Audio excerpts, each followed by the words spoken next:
Hey there kids, it's me, MrCreepyPasta, and before we get started on tonight's video, I'm going to tell you about Chilling. I've told you about Chilling before, and I'm going to do it again. Hey guys, check out Chilling. Chilling is an app available on Android, on iPhone, and all phone platforms. If you guys like listening to horror stories here, like I assume you do because, you're here, then you'll definitely love hearing the Chilling app. Chilling tells horror stories from all over the internet, and not just from me, even though I am on it, but a whole bunch of my other friends, such as AudionicMusic and many, many others.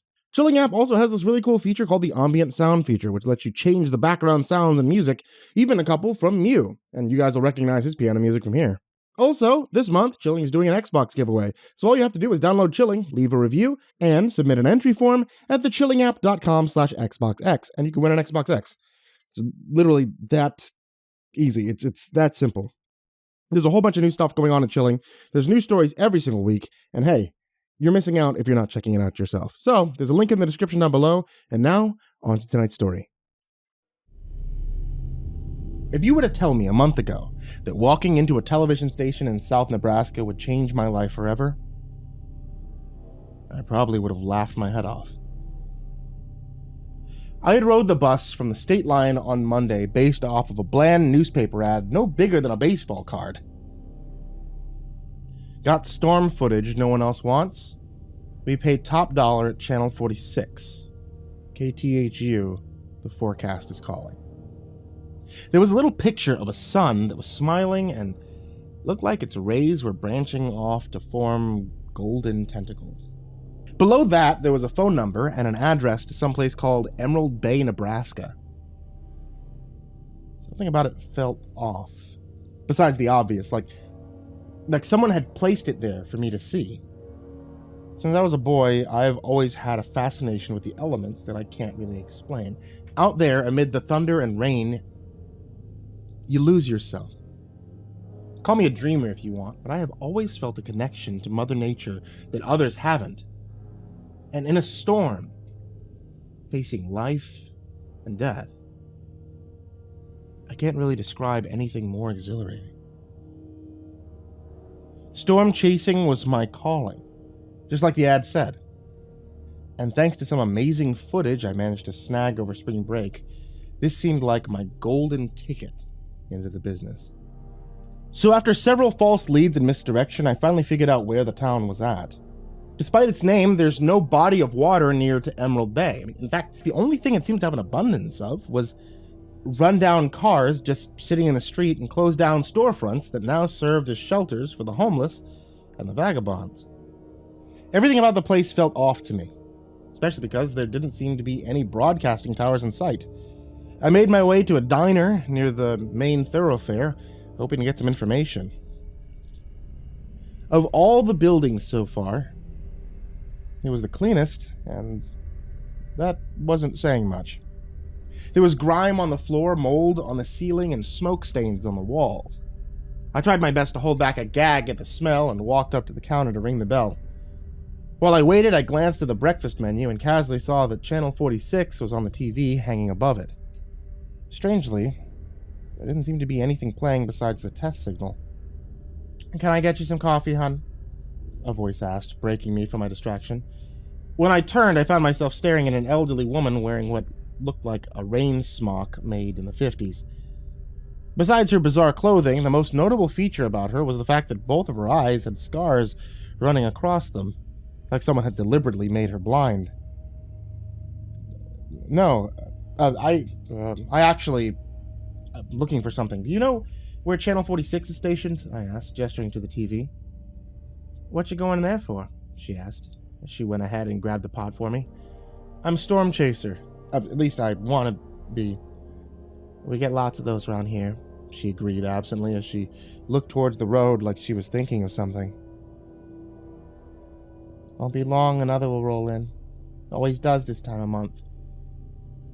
I grabbed the remote and started flipping channels to see if there was any other signals coming in when the old lady grabbed my arm, her glazed eyes filled with fear. "Don't turn that off." She snatched the remote away and muttered, "Have to listen for the weather. Can't go out in a storm. Not here." I looked towards the clear skies. Forecast looks clear to me. Maybe I can get to the station before it hits? The old woman looked blankly at me for the longest time. Sure, of course you can. I apologize for that. She started to wipe the counter furiously. Yeah. So, where is the station anyway? Well, you can find KTHU on the outskirts of town, near a group of hills that cast a shadow over any road that leads you towards it, she said, as she went back to her kitchen.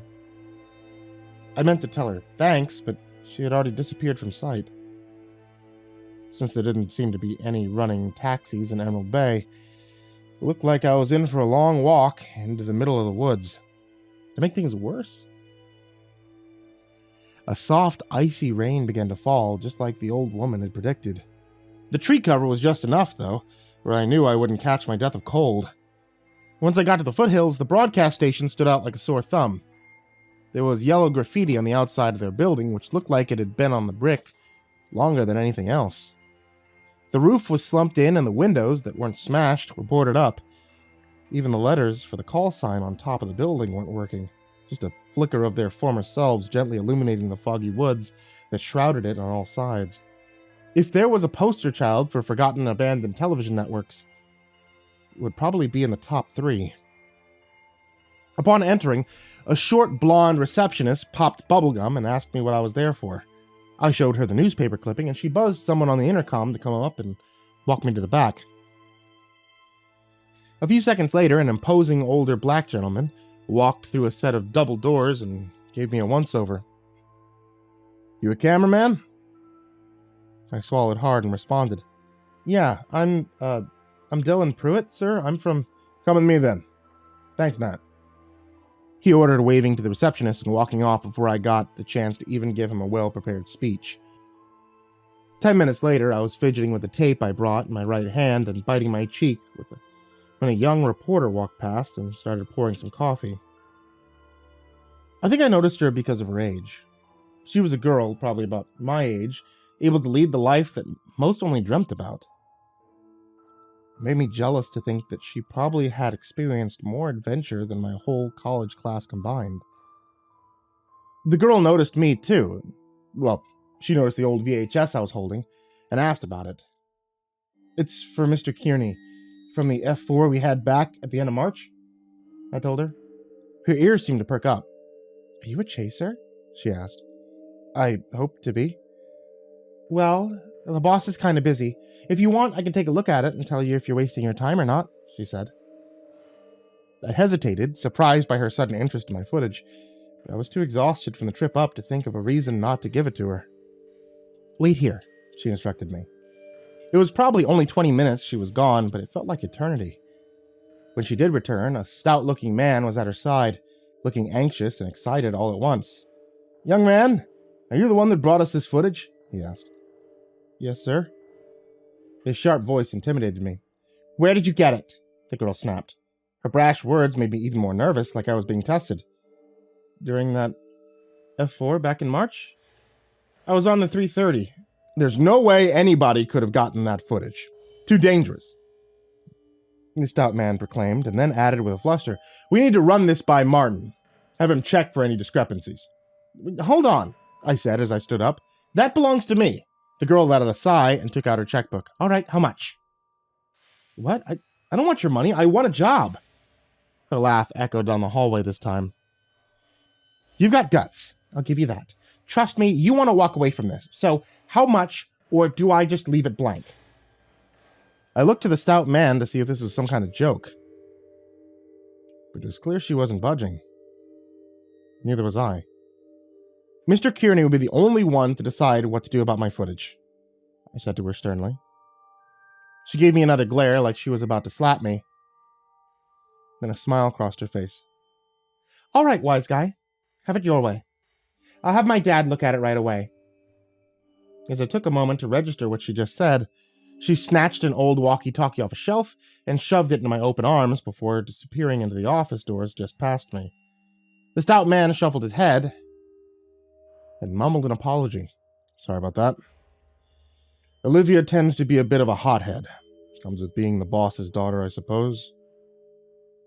That explained how she was able to get a job here so young. My jealousy actually felt justified. What's that for? I gestured toward the walkie. Set it to frequency 2. When Mr. Kearney makes a decision, we'll call you in there, he explained. Do you people not believe in cell phones? Cell phones interrupt signal, he muttered as I strapped the walkie in my belt. She's right, you know. Now the stout man was standing right in front of me. You should take the money and walk away. No one wants to work here. Her, least of all. Naturally, after my little encounter at the diner, that piqued my interest. I don't have anywhere to go. Nothing to lose. I've been to the bottom.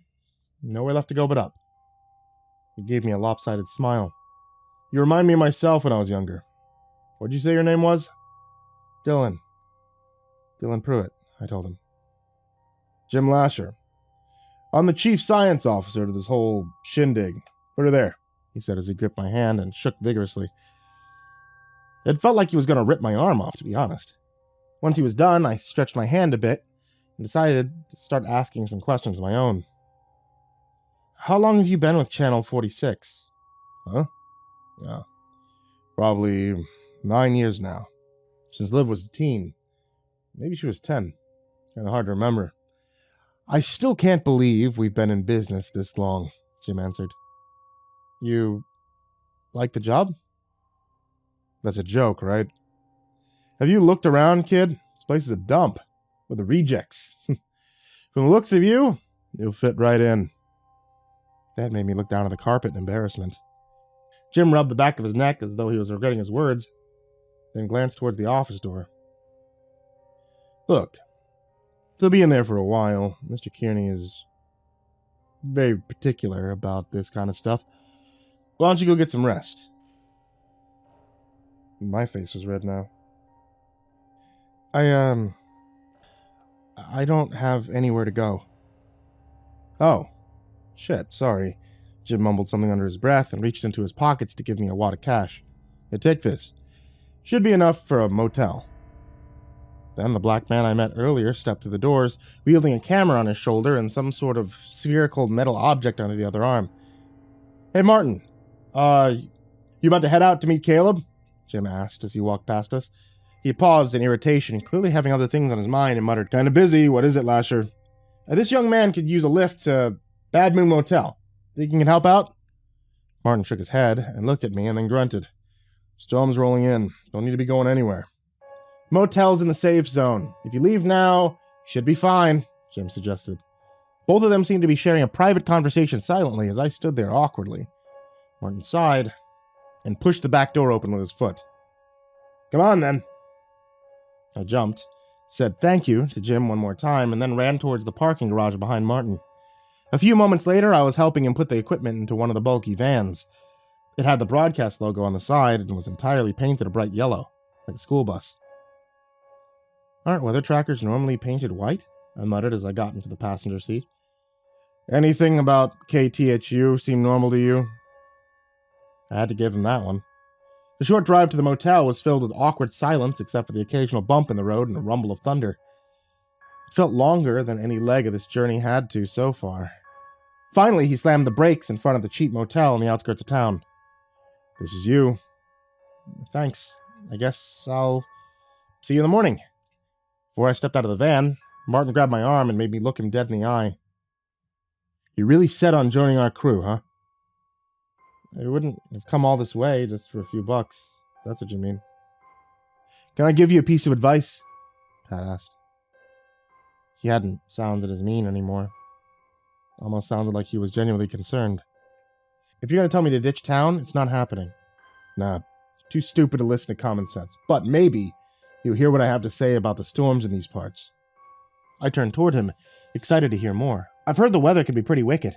Hailstorms the size of golf balls in the spring, tornadoes in the summer. Honestly, it sounds right up my alley. Pun intended. You haven't heard shit. Storms out here aren't normal, son. You know why you couldn't find Emerald Bay on a map? People who come here die.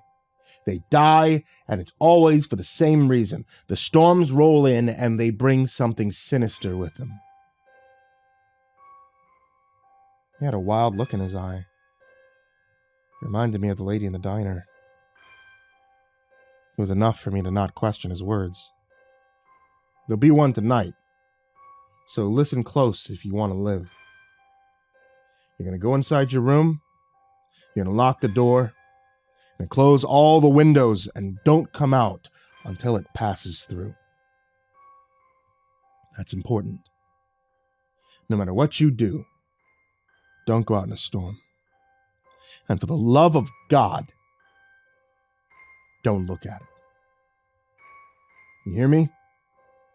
I nodded frantically, and he pushed me into the curb and added, "One more thing. Keep your TV on channel 46, no matter what." A little voice in my head told me that he was just trying to scare me. And after all, he was the veteran cameraman on the crew. New blood like me might be considered a threat. But another voice, nagging at that unease I had felt since arriving in Emerald Bay, told me to listen. That voice grew louder when I walked to the motel office and found the young man running it had the same scar on his eye as the woman in the diner. "You looking for a room?" he asked pleasantly. Yeah. "Cash your card?"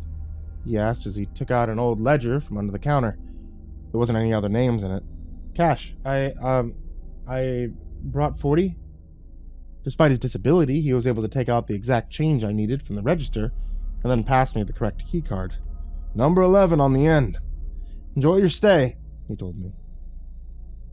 I spent the next 2 hours looking out towards town and seeing the storm clouds grow bigger. It did look pretty deadly. Martin's words kept ringing in my head. Despite my better judgment, I went ahead and I closed the blinds and I locked the door. Then I found the TV remote and I switched it over to channel 46. Once again, nothing besides the test signal came through, and it was so loud I immediately reached for the dial and switched the set back off. Over the next few hours, I tried to get some sleep.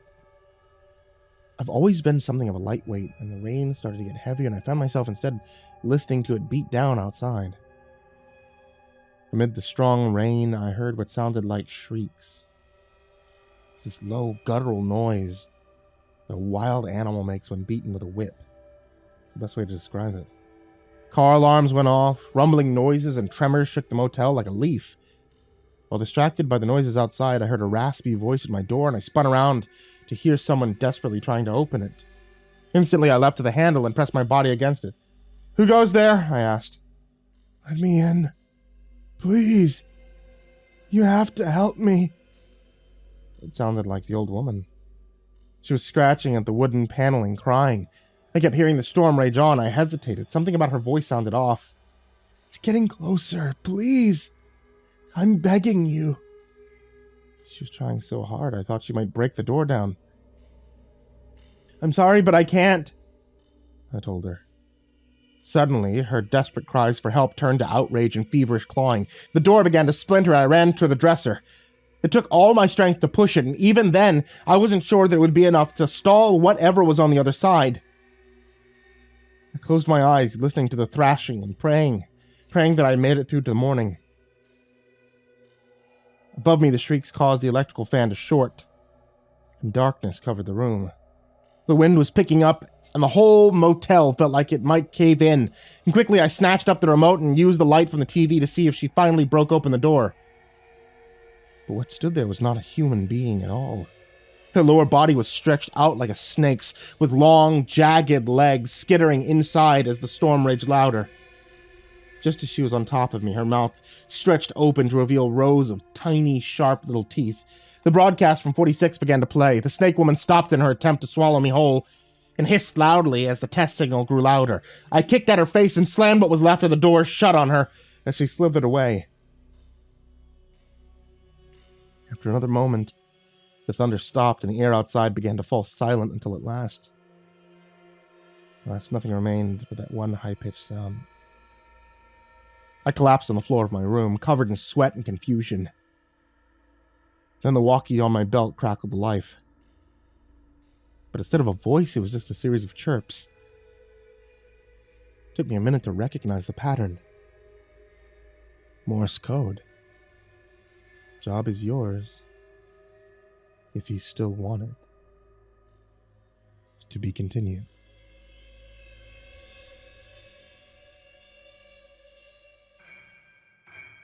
Morning light crept its way into my room less than an hour after I got the message from Olivia Kearney.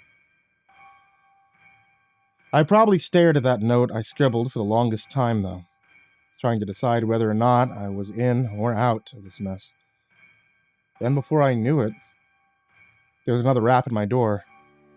"It's open," I muttered. Somewhere between the hours, I managed to stumble back to bed and get sleep. I heard the door crunch. Then the newcomer pulled at the blinds and made a loud popping noise right over my head. Shielding my eyes from the sun, I sat up and found myself staring at the young blonde from the station. "Rise and shine," she said, popping her bubble gum again and tossing me some clothes. "Take a shower, put these on. We meet outside in 10. After stretching and letting her leave, I took a minute to peek out the blinds and see what sort of damage the storm had done to Emerald Bay. Much to my surprise, however, the ghost town looked no more desolate or run down than it had the day prior. It made me wonder if whatever I had heard and seen the night before was some sort of smoke and mirror set up by KTHU. Was the old woman an actor in whatever scam they were pulling? The reason for this doubt is because before I came here, I can't say that I've ever heard of that call sign before. It was just Emerald Bay. It doesn't seem to exist anywhere, not even in the corners of the darknet. How did Channel 46 remain that much of a secret? After a quick shower, this doubt I felt. That they were hiding something only grew when I saw the impressive outfitted Hummer the girl was driving. There was no way a place like this could afford something like that. "Busy day today. Let's grab a bite to eat before we head to the station," she suggested as she revved the engine. I tipped my head to her with a polite smile. "I don't think we've been properly introduced, Miss Natalie Costello, but you can call me Nat. Everyone does. Astronomer and mathematician. Welcome aboard, newbie," she said with a giggle and then sped down the road. "So, how long have you been with KTHU?" 6 months. Nice to finally have some new blood. Just hope you last longer than the last cameraman." That gave me pause.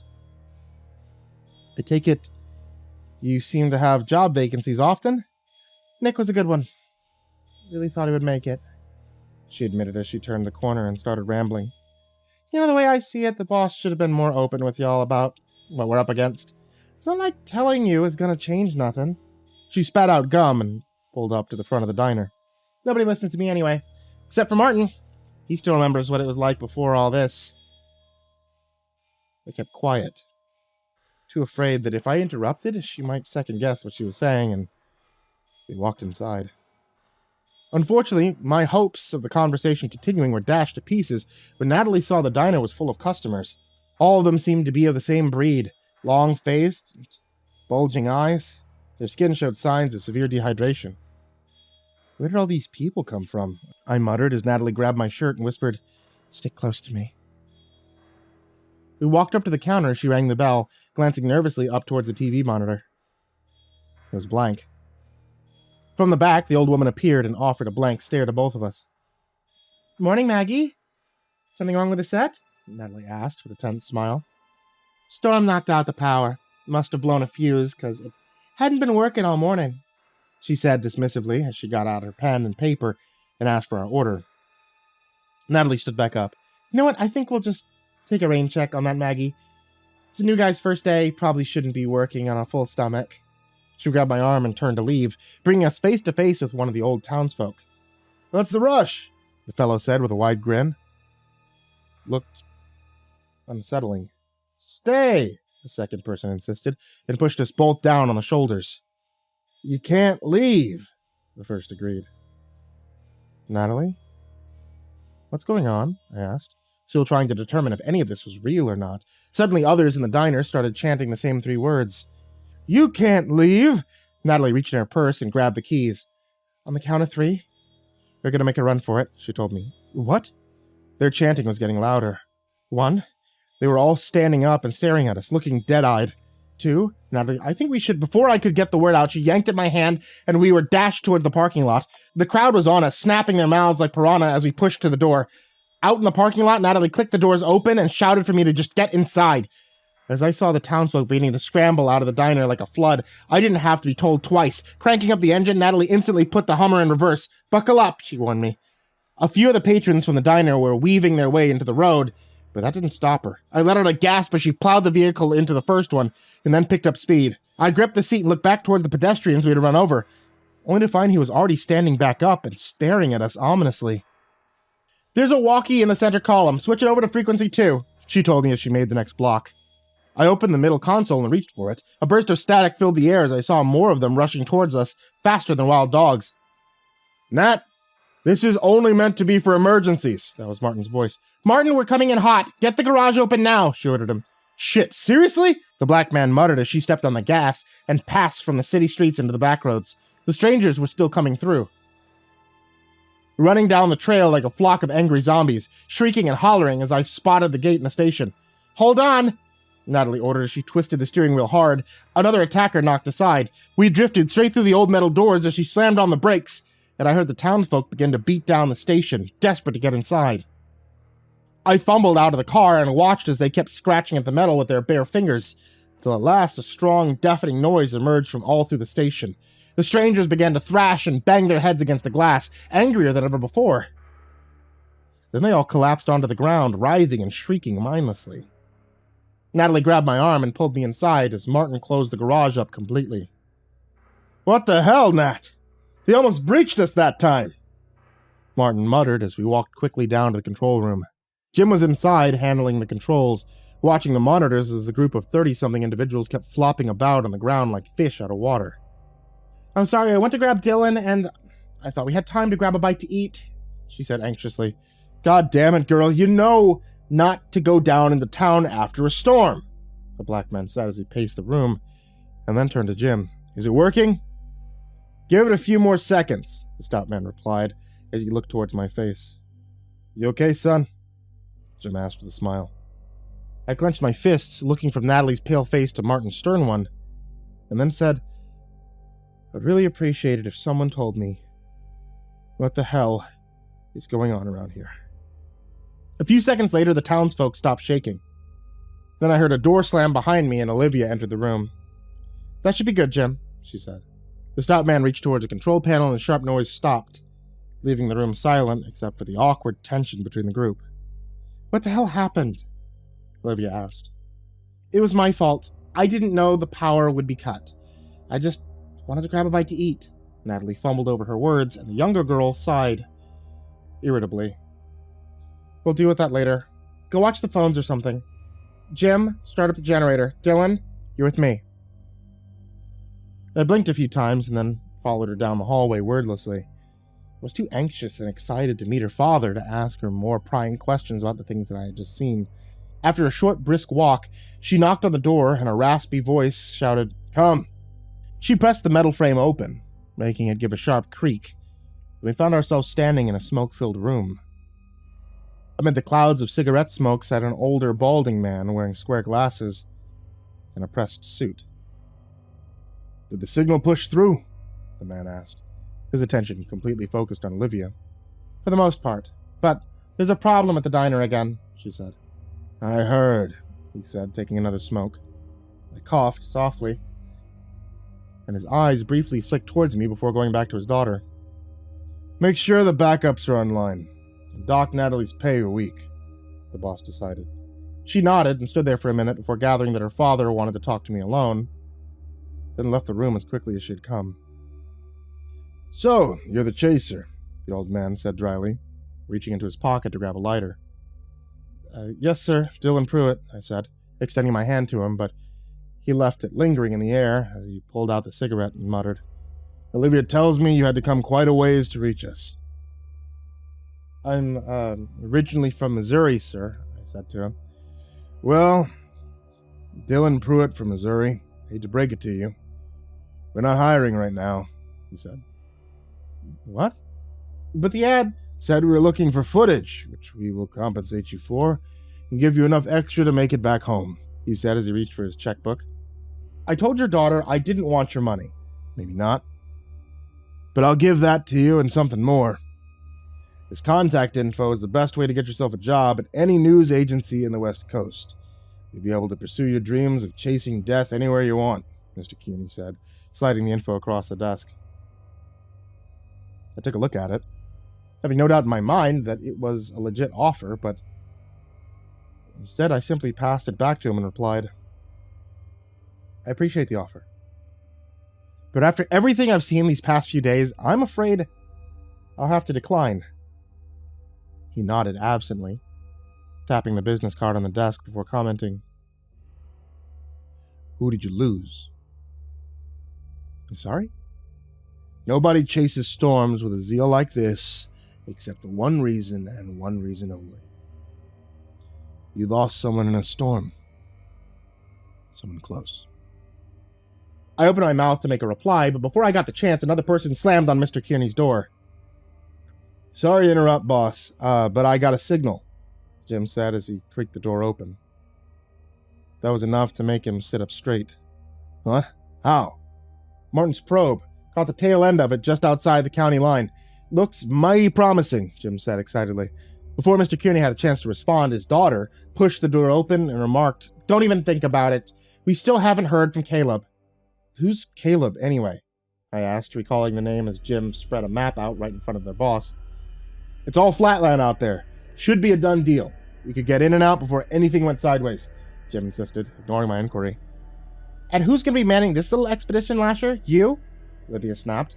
Jim rubbed the back of his head and muttered, Look, Paul, we might not get a chance like this for a good long while. Me and Nat can watch the base, and we can do this. We have to.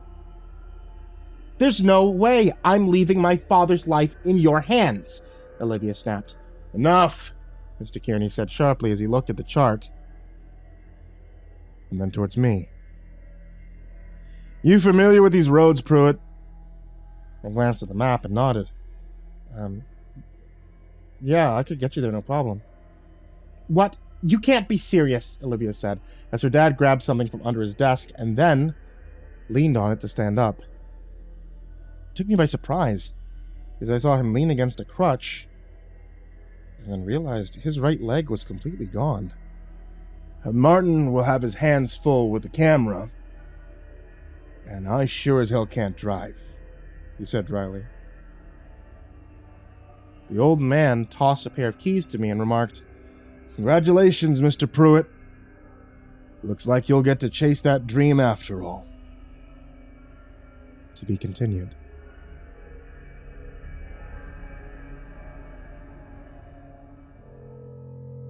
If I thought my time with KTHU was already strange enough, then the items we loaded up for our chase were the icing on the top.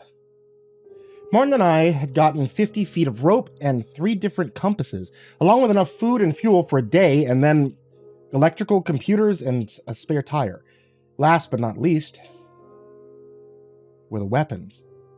2 crates of C4 and a couple of old hunting rifles and harpoon guns. Are we off to chase storms or do war? I chuckled nervously as I lifted the last crate of wiring. As we made it back out the garage, though, we were stopped short to find Olivia blocking the driver's side of the weather van. If I can't talk you out of going, I'm coming with you.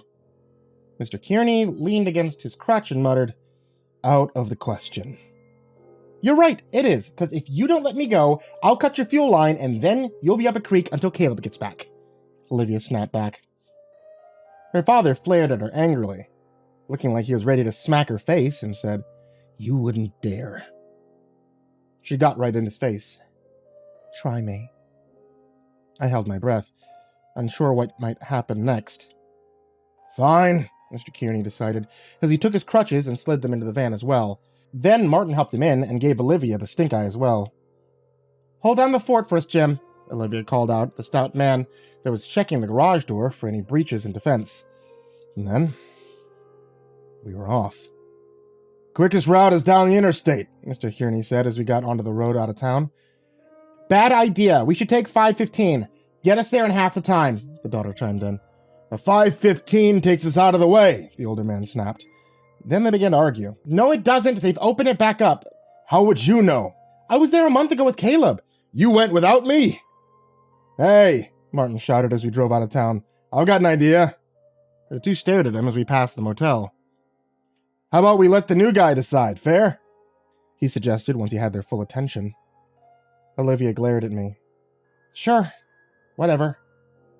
I hated being stuck in the middle, but it seemed like the best option, so I checked the map again and then made a decision. Olivia's right, the 515 will get us there quicker. Mr. Kearney made a humph, then closed the little window between the back of the van and the front, leaving Martin and I a chance to finally talk. It took me another 2 miles before I got the nerve to say something. I never got a chance to tell you thanks. For the other night? Martin kept his eyes on the road and shrugged. It wasn't anything. I'm alive because of you. Nobody else on the team saw fit to do that, I told him. Hate to lose you before you even get started, Martin muttered. Behind us, I heard the father and daughter begin to bicker again, and I chuckled. They always that way? Didn't used to be. Things changed after the mom left. Or so I've been told. I wasn't around for that leg of the journey. What happened? I whispered as we made our turn onto the open highway. The way Jim tells it, she was tired of this life. Emerald Bay, the storms, everything. But Paul couldn't give it up. Just couldn't. So they went their separate ways. He glanced toward the rear of the van and added, messed up lived pretty bad. In fact, I'd say that she hasn't been the same since. I nodded and watched as the miles flew back, considering everything I'd seen so far since joining the crew. Just life isn't for everyone, I suppose. Not for a family, anyway. Guess that makes us lucky, huh? What do you mean? He asked. Loners. We don't have to worry about that sort of thing. Nothing between us and our dreams. Except the sky and the earth, I told him. Martin clenched the wheel a little harder and didn't respond.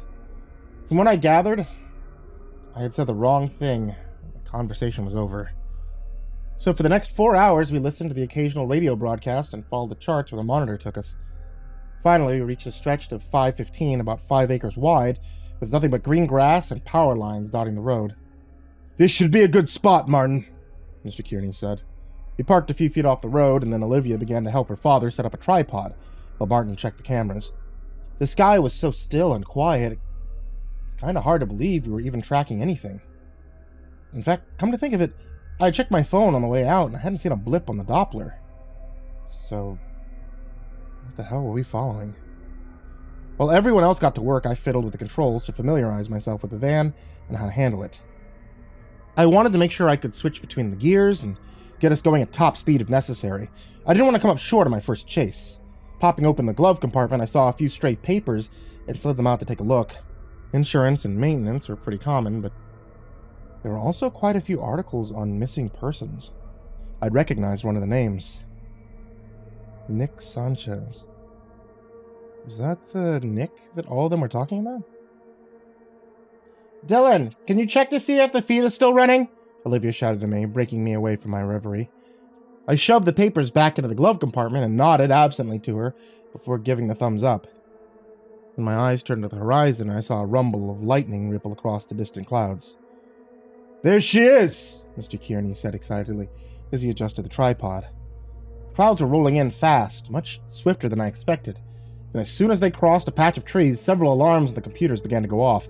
The lightning began to stop and simmer in the clouds as all of us watched with bated breath. The air itself seemed to change and grow heavy. Then the funnel began to form. Mr. Kearney shouted excitedly, Martin, start up the camera! I think we should probably get back in the van, Olivia said hesitantly as the sharp bursts of wind grew stronger and the swirling clouds grew more intense. Suddenly, sky and earth met to form a tower of dust and debris on the horizon, and a twister was barreling across the farmland. I need to get a good angle, her father insisted as Martin got everything in place. Olivia ignored her father and pointed towards me. Get ready to go. Don't listen to her, Mr. Kearney barked as the winds nearly pushed the tripod over. The funnel was right across the road, maybe only 10 miles away. I think I got the signal, Martin shouted. The old man was staring towards the tornado with fierce excitement, waiting another moment until Martin confirmed it and said, Yep, we're locked on, boss. That was all it took for the old man to finally listen to reason and get in the van. "Drive, Pruitt," Olivia told me as Martin kept himself steady and the back doors open. "Keep the speed steady. We can't get too far from it," her father added as I stepped on the gas. The massive black and gray clouds swirled and destroyed everything in their path as we made it down the highway, Martin dangling halfway out of the back to get the right shot for his boss. "Anything?" Mr. Kearney asked. The black man narrowed his eyes and muttered, "Too weak. Could be anything." "Damn it!" "Dylan, get us closer." "You're kidding, right?" I asked with a surprised look on my face. Already power lines were being snapped up like toothpicks to be pulled into the storm. "This is what you signed up for, isn't it?" Kearney countered with a wicked laugh as the raging twister filled the air with its roar of devastation. The choice was made for me a second later as some of the power lines fell down on the road, and I yanked the steering wheel hard to turn about. Now we're driving straight towards the funnel. "Get in the fields, right alongside it," Kearney said. "Dad!" Olivia said in surprise. "Martin, get the guns ready," he said, ignoring her as I picked up speed. We were almost there. I felt my heart beating out of my chest as I pulled the van into the long stretches of farmland, and the trees began to bump wildly. One little pitfall and we could go flying. "I got it. We're back in business," Martin said excitedly as another computer screen lit up. The tornado was ripping straight towards our van. "Open the hatch," Mr. Kearney ordered.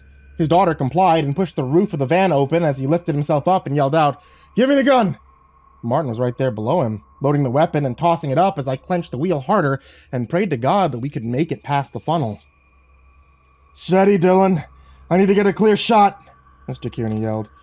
I must have given them all a look that showed how insane this all was, but I didn't say a word. I just kept driving. Kearney pointed the rifle right towards the tornado as I felt the van bump and nearly lift out of the air. "I think we hit something," I said as we kept wobbling on the right side, but he was ignoring me. And with a look of satisfaction on his face, he fired a shot straight towards the twister.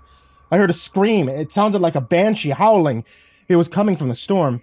"Give me another. We need to make sure," he snapped, passing the gun back to his cameraman. Martin loaded it up again and then looked towards me as I turned my eyes away from the road. "Dylan, watch out!" I swerved to avoid a billboard, the van hitting stalks of corn as the tornado ripped the massive metallic structure to shreds, and Mr. Kearney clutched the roof. In those few moments, I lost control of the wheel. The storm was nearly right on top of us. One of the billboard's pylons had come smashing down a few feet from the van as Mr. Kearney climbed back inside and slammed the hatch shut. "We need to get out of here. Step on it, Dylan," Olivia shouted. "We've already blown a tire." "We're so close," her father growled as the screaming grew louder. "I can do this." Before we got a chance to object, the back door to the van swung open and flung itself into the storm. It was barely hanging on.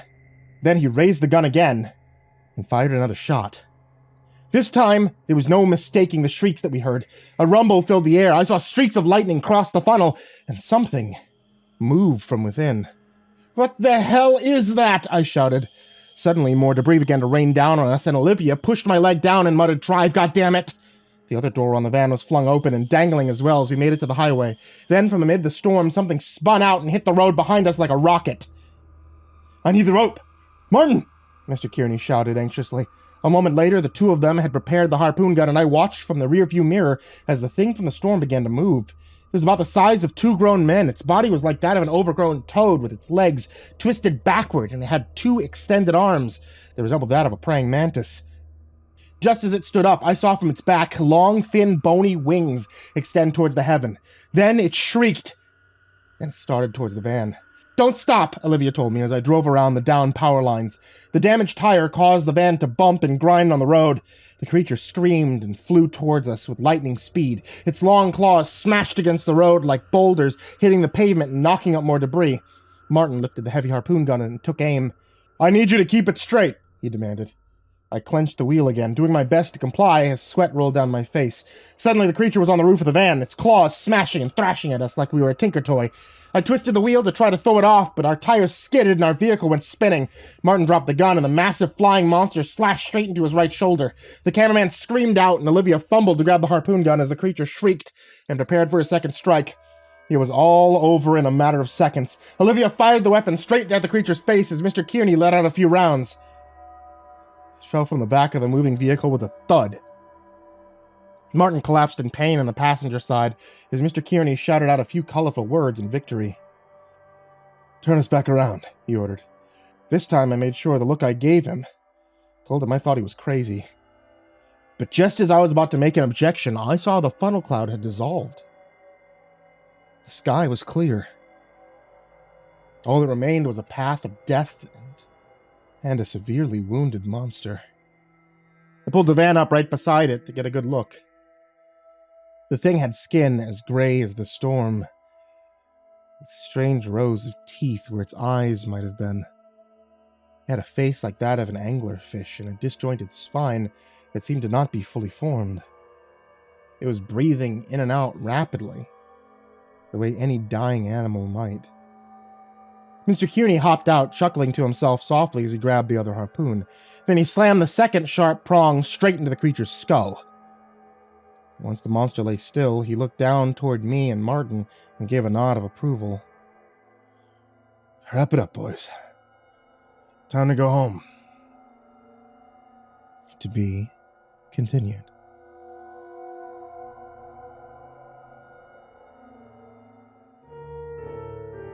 By nightfall, we'd made it back to the station on a spare. It was bad enough driving on only 3 good tires and having a monster's corpse stinging up the whole van, but on top of that, Martin's injury just seemed to be getting worse with each passing moment. Long, strange streaks of dark gray were spreading across his upper chest.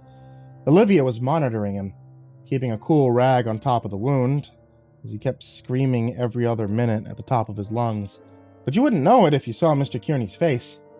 His features were like those of a man that had just bagged a prize elk on a mighty hunt. I decided once we were settled, it was going to be high time I had a serious talk about all of this. Once a few miles out, Kearney radioed to get a stretcher ready.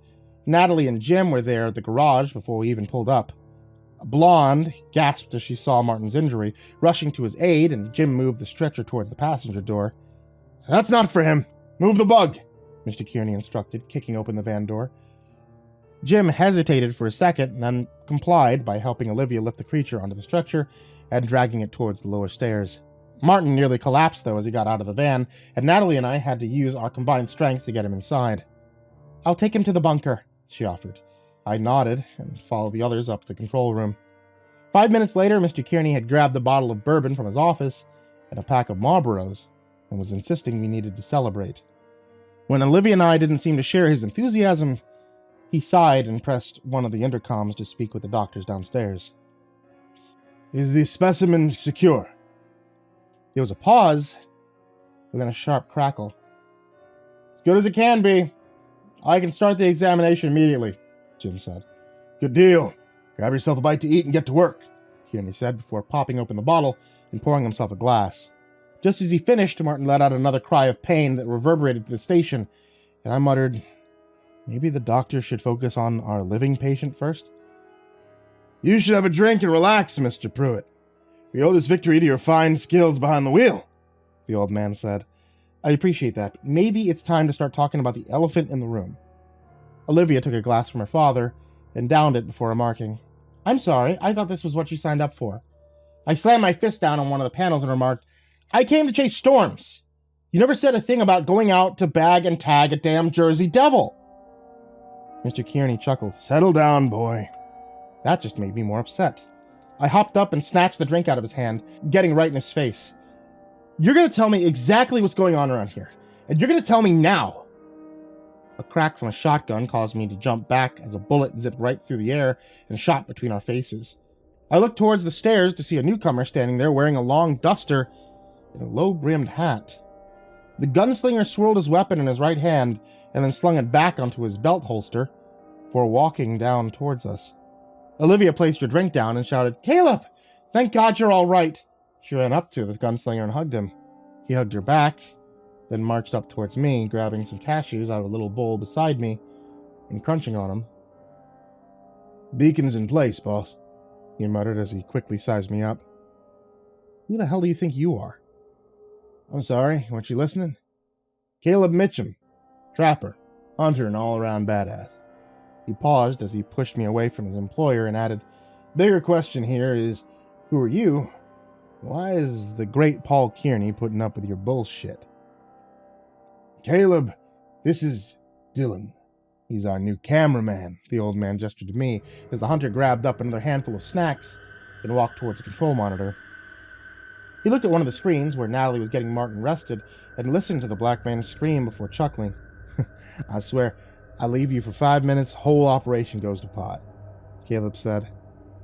We've got one, though. Jim started the extraction, Olivia said excitedly. Well, that's the first bit of good news I've heard, he agreed as I crossed my arms and growled. I'm sorry, but who is this guy? The hunter cocked his gun and rammed it straight under my Adam's apple. You deaf? He snarled, as he backed me up against the wall and added, And let me clarify again with you. I'm the one that has kept these people alive for the past 3 years. And you? He gently placed the finger on the trigger as he gave me a glare. You're the one whose head I'll blow off if you ever put a finger on any of them ever again. We clear? I swallowed hard and muttered.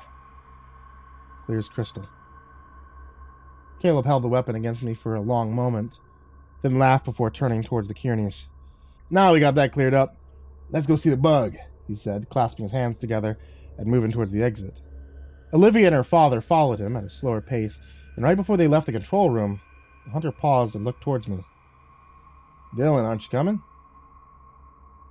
I nodded and darted my eyes down to the floor as the three of us followed the newcomer down the stairs and into the station's basement. A series of long winding corridors led us to what looked like had once been a maintenance room of some kind, but now, thanks to Jim, it had become a makeshift morgue. The creature lay on the metal slab with its multiple appendages strapped down to the side and a long tube running into its skull, the kind you might find for oxygen and surgery. Jim was just finishing up a couple of lights as we walked in and watched from a small observational ramp. Thanks to the additional illumination, it was clear to see that the place where Jim and Kearney had struck the creature had completely calcified. In fact, most of the gray skin now seemed to have hardened to the point where only an extremely sharp blade had a chance of penetrating the shell. As if reading my mind, Jim hooked up a bone saw and began to slice the creature's chest.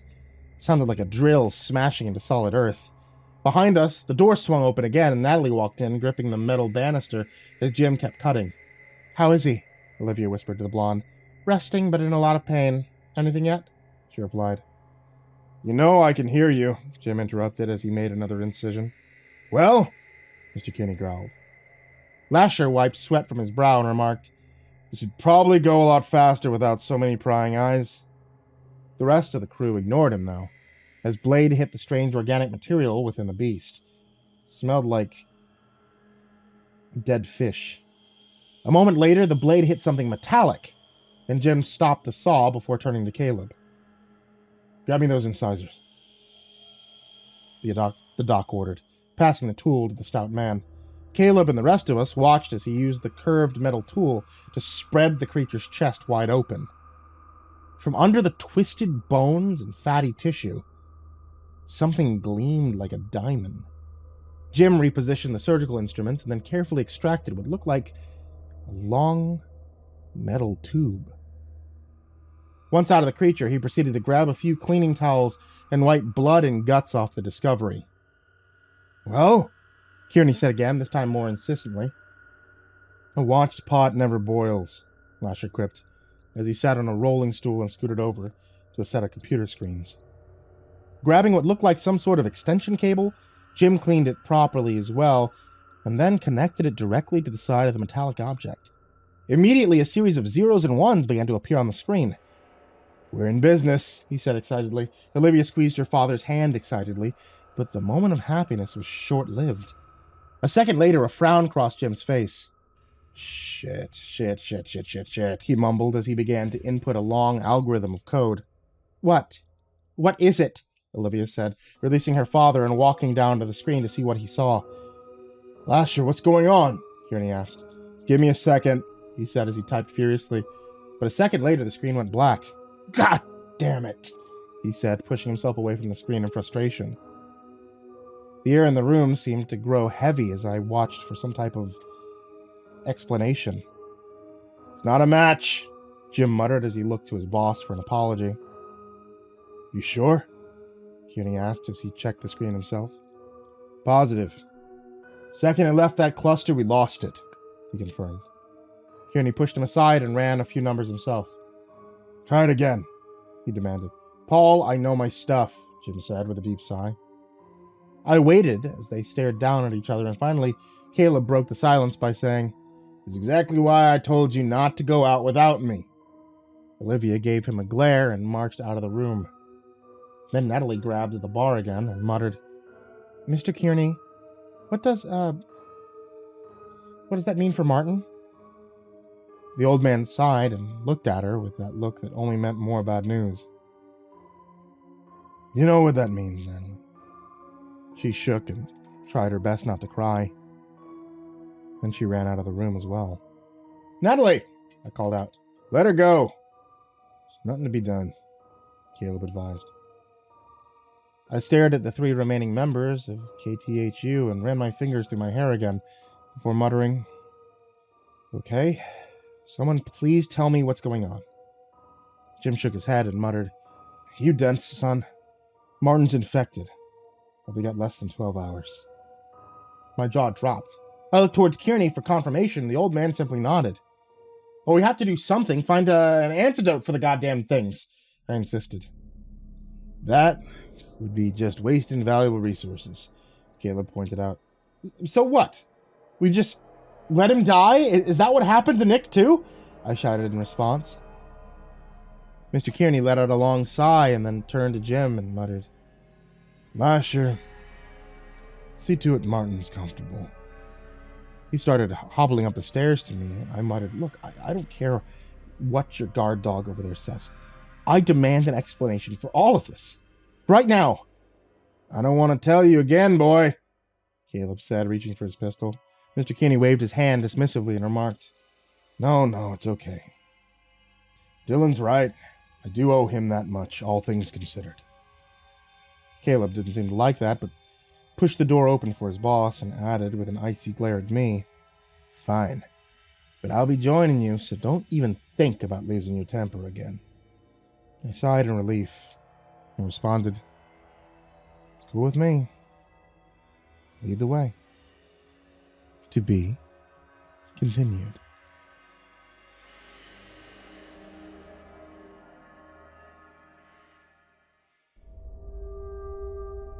Caleb held the door open once more as we reached Mr. Kearney's office, his steely gaze never wavering. I did my best to ignore it and go inside as Paul placed his crutch down and then took a seat. He fumbled in his drawer and got his smokes before offering me one, and then turned to Caleb and muttered, "If it's all the same to you, I'd like to talk to Mr. Pruitt privately." The hunter narrowed his eyes but didn't dare argue with his employer. Instead, he walked towards the door and said, "Fine. But I'll be right outside." Once again, we were alone. Mr. Kearney lit one of the Marlboros and gestured for me to take a seat. "I'd like to stand, if it's all the same to you. Nerves are pretty much shot," I responded, crossing my arms. "Are you second-guessing your decision to join KTHU?" he asked. I let out a long sigh. I knew from the moment I got here something was off. This shit... the monsters, and who knows what else. I want to help, but I can't do that unless someone tells me what the hell this is all about. Kearney let out a laugh. "You really are something." Then he looked longingly towards the blacked-out windows of his office. I let the silence linger for a moment, and then decided to repeat the very same question he had asked me in the morning. "What did you lose?" I knew the answer, but I still wanted to hear it from his own lips. He let out another puff of smoke before responding. "My wife, Renee Hollister Kearney.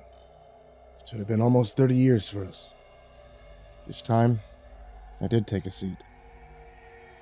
"What happened to her?" "To answer that, I'll have to tell you everything I know about the storm. Why it is we do what we do," he answered. Then he proceeded to push aside clutter on his desk and reveal a map of the Tri-County area. I clung to every word that he said. "It was 1999 when we first encountered the storm. Olivia was no more than a few years old, still nursing. Back then we were just like you, wet behind the ears, searching for a thrill. Storm chasing was Renee's idea," he explained, as he pointed toward a red scrawled circle on the map. We found Emerald Bay by accident. Followed a tip by a fellow tracker that said he'd seen lots of strange storms in this area. When we got here and checked our equipment, we started to think his claims were an over-exaggeration. It wasn't long after that we were proved wrong. Weather around here is unpredictable because it doesn't follow the rules of nature. He paused, staring me down before adding, "As you've seen, something else is at the heart of those storms." "Creatures," I guessed, to which he nodded absently. Of course, we didn't know that back then. That first storm nearly killed us. Had to run from town with barely the clothes on our back. Having an infant only made things worse. Those beings, whatever you want to call them, could track us for miles. That's how we stumbled upon this place. He gestured about randomly and added, "Scrambled inside and managed to turn on the signal. The only thing that saved our lives." "Hold on. Are you telling me the station was already here? How long has KTHU been here?" I asked in surprise. Hard to say, but when we checked the broadcast, last one was from July 12th, 1987. Mr. Cuny said as he lit his next cigarette and scooted his chair over towards a safe hidden behind a bunch of other clutter. He opened it up and tossed me a VHS tape with that date on it. "What's this?" I asked as I noticed that it didn't have any other markings. "That? What has happened to the crew before us?" Cuny said as he then gestured towards the old TV set on the wall. I walked over to it and inserted the tape, waiting as the grainy images appeared. Several people were appearing in what looked like closed-circuit network. There wasn't any sound, but it was easy to see what was happening. The stations were invaded by those strange creatures that held human skin over their bodies like a coat.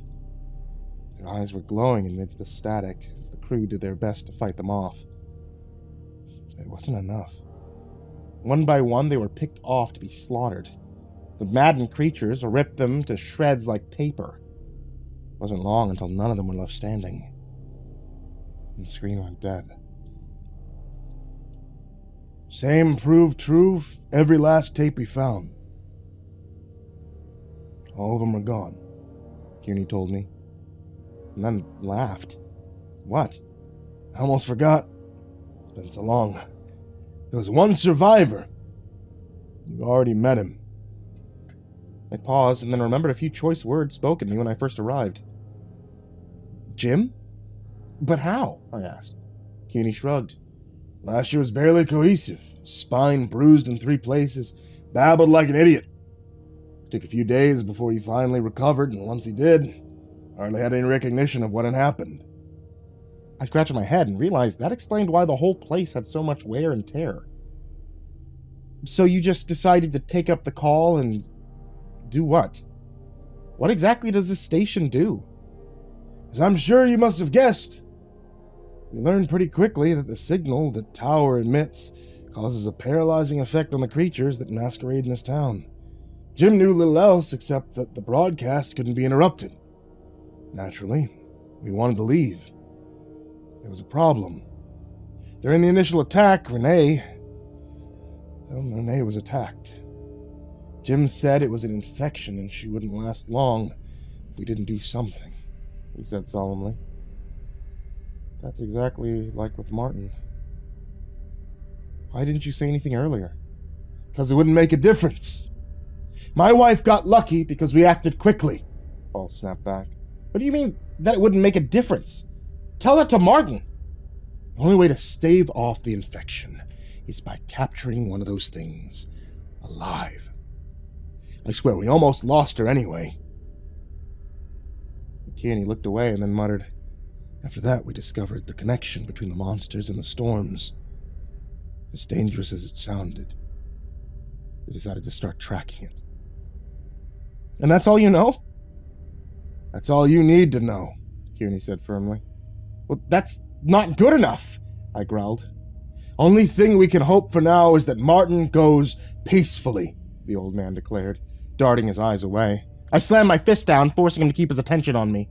"You know, I think I figured out the real problem here, and it isn't that there's the monsters that are too dangerous. It's that you've given up the fight before you even started. Just because your wife died doesn't mean all hope is lost." "Don't you dare lecture me about things you hardly understand? You've been here 3 days, and this station has been here 30 years. It knows things you couldn't even comprehend. Kearney snapped back. Caleb was at the door, overhearing our outbursts. I told you to keep a level head, the hunter warned. Shut the hell up! You're just as bad as him! Dylan, I understand what you're trying to do. You want this all to be wrapped up nicely and have a bow on top, but that isn't how the world works. Monsters are not. People die.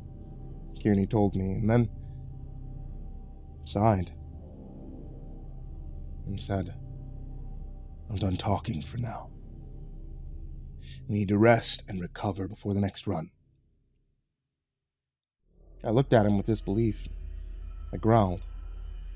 You haven't answered all my questions yet. Caleb stepped between us, his hand level with his belt as he muttered, Maybe you didn't hear, but the boss said he was done talking. I gave them both a stink eye. This isn't over, I added. And then I walked out, frustration and anger filling my every thought. It was sickening to think that they would just let one of their comrades die when there might be a chance at saving them. I walked to the first floor, pacing back and forth randomly as I tried to think of a solution.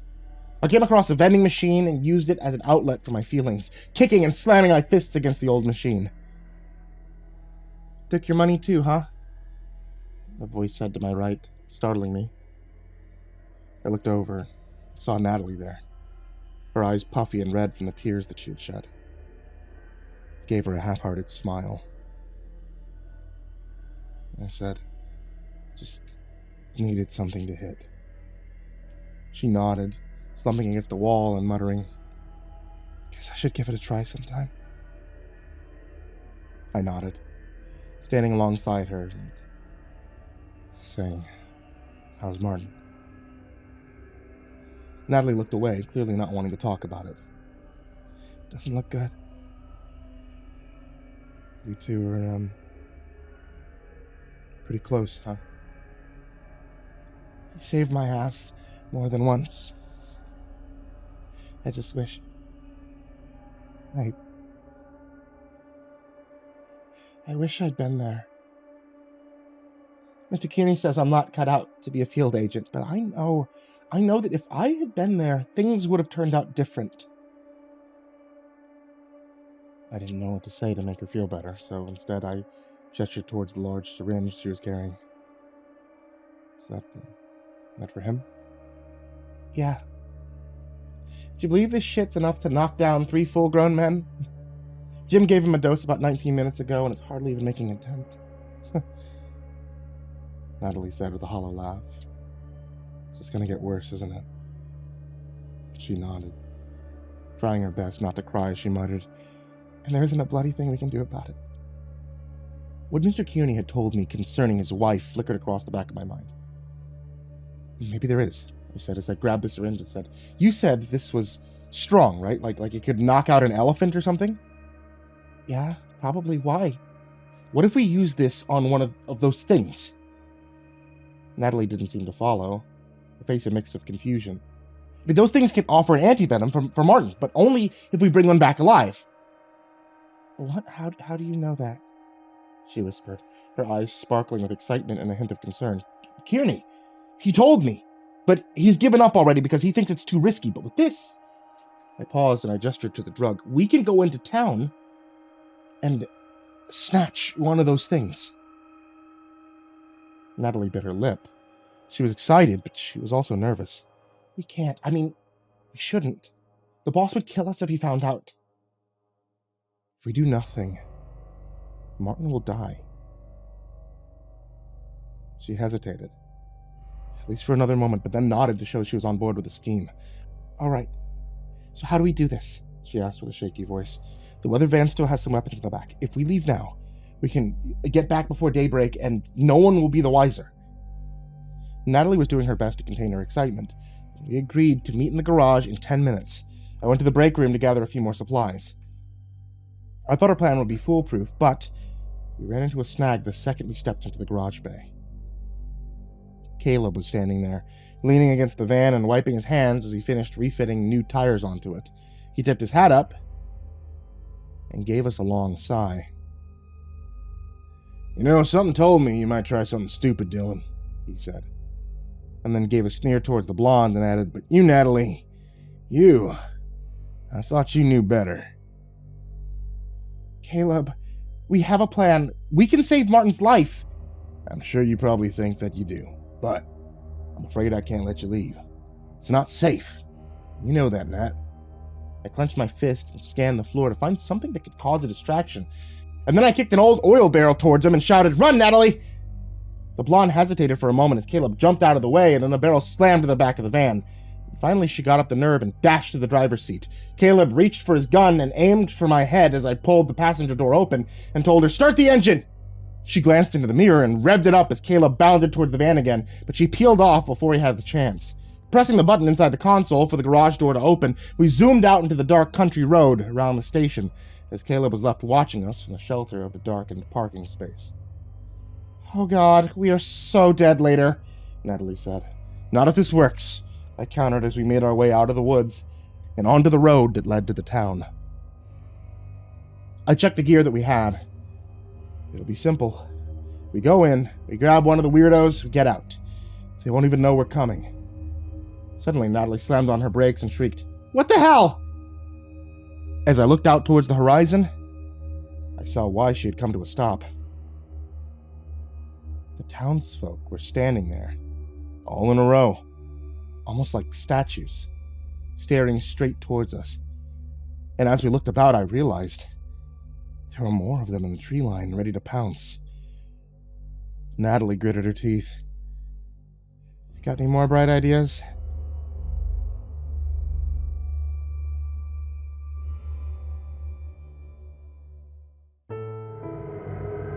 There had to be at least 50 of the bizarre people standing in our way as Natalie and I tried to decide what to do next. "We should go back to the station," she muttered. A soft, brisk wind was picking up. "We can do this. Remember, we only need one," I told her as I gestured toward the main thoroughfare and declared, "That path should take us straight through the town. The motel has a feed that connects to KTHU. If we can lure one of them there, we'd use the signal to paralyze them." "You make it sound so easy," she said dryly as the group of townsfolk began to advance. "We could do this. Just don't stop driving," I told her, as I got one of the guns loaded and added, "I watch the back." Natalie gripped the steering wheel a little more firmly as the wind picked up and I heard a crackle of thunder across the sky. Another storm was beginning to brew. We needed to act fast. Shifting back into first gear, the blonde let the tires spin for a second, then accelerated head-on into the line of people. Our speed kept climbing as the line simply stood there, staring oddly at our vehicle like it was something that they had never seen before. Abruptly, the crowd began to move as one, pushing their way towards the weather van with their teeth gnashing. Several of them leapt up nearly 30 feet in the air and landed smack on the van's roof as Natalie plowed into the line. I cocked the rifle and aimed it towards the roof as the ones that had managed to latch on started to try and claw their way inside. I let the first round out, blasting a bullet straight through the old man's skull as he shrieked to claw at me. Then Natalie turned a corner and the next two fell off. It wasn't over yet. Not by a long shot. More townsfolk had gathered as we drove down the main street towards the motel. It actually surprised me to see so many of them there. Did they all come with a storm? Several skittered across rooftops and buildings, almost like roaches, and I pushed myself up to the roof to take aim and keep the van safe. Reloading the rifle, I fired another shot as one of the jumpers flew across the town square. "We're coming up on the motel," Natalie said. There was at least a dozen younger athletic men waiting that stood in our way. A glance at the speedometer told me that we had already reached 55 miles an hour, but the way these newcomers were looking, something told me it wasn't going to be enough. "Give it all she's got," I told Natalie, as I fired a shot at the closest male. The bullet didn't even seem to faze him. 75 miles an hour. We slammed hard against the row of dangerous townsfolk, just like they were a brick wall. I fell on the floor of the van, the rifle sliding out to the parking lot. In a matter of seconds, they were on us. One male reached with his muscular arms and tried to pry the back door open as I stood and kicked him off. Then I grabbed the next gun and told Natalie, "Stay here." I aimed the weapon straight at the next attacker's skull, whose brain splashed everywhere as the blonde shouted for me to stay put. Instead, I made a run for it, pushing my way to the motel room that I had stayed in a few nights before. They were right behind me, screeching like banshees and clawing at the ground for any chance to hook me. Seconds later, I turned the TV on and Channel 46 started working its magic. But these things, I don't know why, it didn't seem to work. They were affected by the strong noise, but they kept coming. I fired at the next one, trying to enter the room as Natalie turned the van back around. I only had 6 bullets left. I raised my weapon to fire again, and then heard the most peculiar horn in the world. It sounded like a jingle of some kind. The creatures heard it too, and the group moved to see where it was coming from. A short second later, a long camper trailer smashed into the dozen and crushed them under its wheels. I kept my gun steady as the camper spun its wheel around and knocked out the other stragglers that were thrashing at the hotel windows. Then, from the driver's door, a familiar face flashed. Caleb. He hopped out and went to check on the weather van first, grabbing his tow line and muttering under his breath as Natalie tried to apologize. "You can save it for when we're back at the station," he snarled as he checked the tires and then hooked up the cable. I looked towards the thoroughfare, noticing more of the townsfolk clawing their way out of the abandoned buildings. "We should, probably get in the camper," I advised Natalie. A few moments later, the swarm of crazed people were on us, running towards the camper as one. Caleb took out his twin pistols and began to fire as he climbed back into the driver's seat and shouted, "Hold on to something!" The long trailer jerked backwards. A few of the townsfolk bounced off the windshield like bugs as we drove in reverse down the highway. The weather van lurched and moaned against the road as it was dragged down the street. Caleb shouted instructions to us as more of them latched to the side of the trailer, banging repeatedly on the metal. "The signal! Put it to frequency 10!" he shouted. I didn't even hesitate. The piercing sound was enough to knock them all off the camper, and then, as we drove, I saw more of them collapse in a state of shock. Caleb shouted excitedly and declared, "Take that, you sons of bitches!" I looked towards Natalie and then at the syringe that we had somehow managed to keep hold of. I gave her a look, but before she had a chance to guess what I was thinking, I opened up the side door to the trailer and jumped to the road. I hit the ground running as I heard Caleb shout another colorful expression, and I moved towards one of the shrieking townsfolk. Standing right over top of them, I got the syringe ready and plunged it straight into their neck. Caleb swung the camper back around, the broadcast still causing its lulling effect to the others, as the one I had drugged went still. "The hell is wrong with you, Pruitt?" the hunter snapped as he pulled the camper up alongside me. "You can berate me later. Right now we need to radio Jim and tell him to set up for a transfusion." He said a few more curse words, and then helped me lift the man into the camper as Natalie got the next syringe ready and injected it in the other side. "You really think that wasn't enough?" I said as we drove out of town. "Better safe than sorry," she said with a nervous laugh. We'd made it. Now it was just a matter of getting to Martin in time. Back in the station, I saw Olivia waiting for us as we pulled in, and Nat closed the garage. She walked over and slapped me across the face. Then she turned toward Caleb and said, "Let's get it on the stretcher."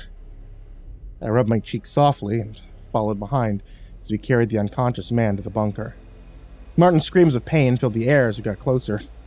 Inside the closed quarters, Lasher was already setting up another IV as we lugged the man on the bed next to Martin. "You already got one," he said, pausing for a moment to marvel at the creature that hid beneath human skin. "Doc, maybe we could speed this up?" I suggested.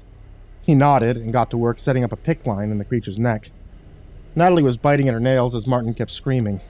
Caleb and Olivia lingered near the door, unable to watch. The cameraman writhed and screamed even louder as the transfusion began. A slow drip of the creature's blood pumped into his own. "You really think this will work?" Natalie whispered. "It has to," I said, taking her hand and squeezing it as Martin kept begging for death. An agonizing 13 minutes later, we could see the first signs of success. The strange dark scars near his wound were clearing up. He was calming down.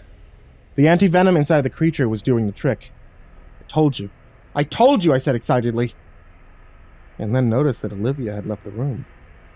Caleb was still there, though, looking no more happy than the minute he had met me. "Congratulations. Looks like you'll live to fight another day," he said, tipping his hat and departing. Is that his way of saying, "Job well done"? It was another 6 before Lasher confirmed it. "He's gonna still need some rest, but I think he'll make it," he said. Natalie leapt and cried excitedly, hugging me and then rushing to Martin's side. I smiled, pleased with the good deed, and after another moment, let them have their privacy. I wandered the corridors of the station for a moment, still feeling my heart pumping loudly from the rush we had experienced in town. I wanted to go find Kearney, rub it in his face that I had proved him wrong, but instead I found myself going to the roof. The darkness was still casting its shadow over all the Emerald Bay, and the storm I had spotted earlier was now getting ready to drop its first bit of rain. The wind picked up, and I looked out towards the city and towards the horizon, still trying to make sense of everything that I had seen since coming here. Behind me, I heard a lurching noise and turned to see Olivia stepping out of the stairwell to join me. She was smoking one of her father's cigarettes and letting her long, dark hair rustle in the wind as we stood together silently. "You did good work out there, Pruitt," she said, looking at me. For a moment our eyes met, and then she rubbed her neck uncomfortably and remarked, "Dad said you should know that." "Too stubborn to tell me himself," I said. "He doesn't want you to get a big head," Olivia pointed out, and then remarked, "By the sound of things, it's probably too late for that, though." I sighed and remarked, "Look, I'm sorry about what happened with your mom, but that's no reason for you to just give up on people." Her soft, admiring gaze quickly turned to one of rage. "What do you know about my mother?" she asked accusingly. I hesitated, realizing I had struck a nerve, and raised my hands defensively.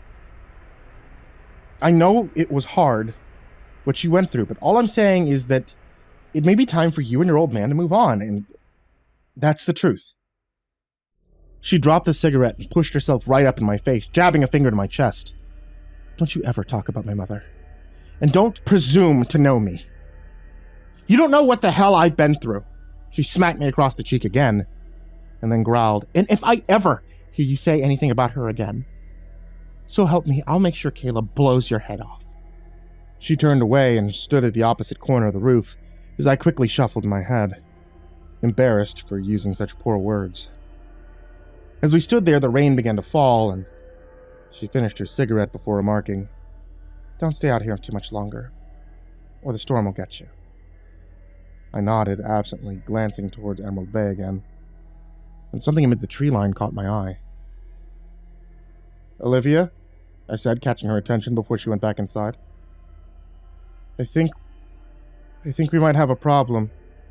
She walked over to where I stood to get a better look, her eyes widening as she saw the large group of maddened townsfolk bounding through the trees, coming straight for the station.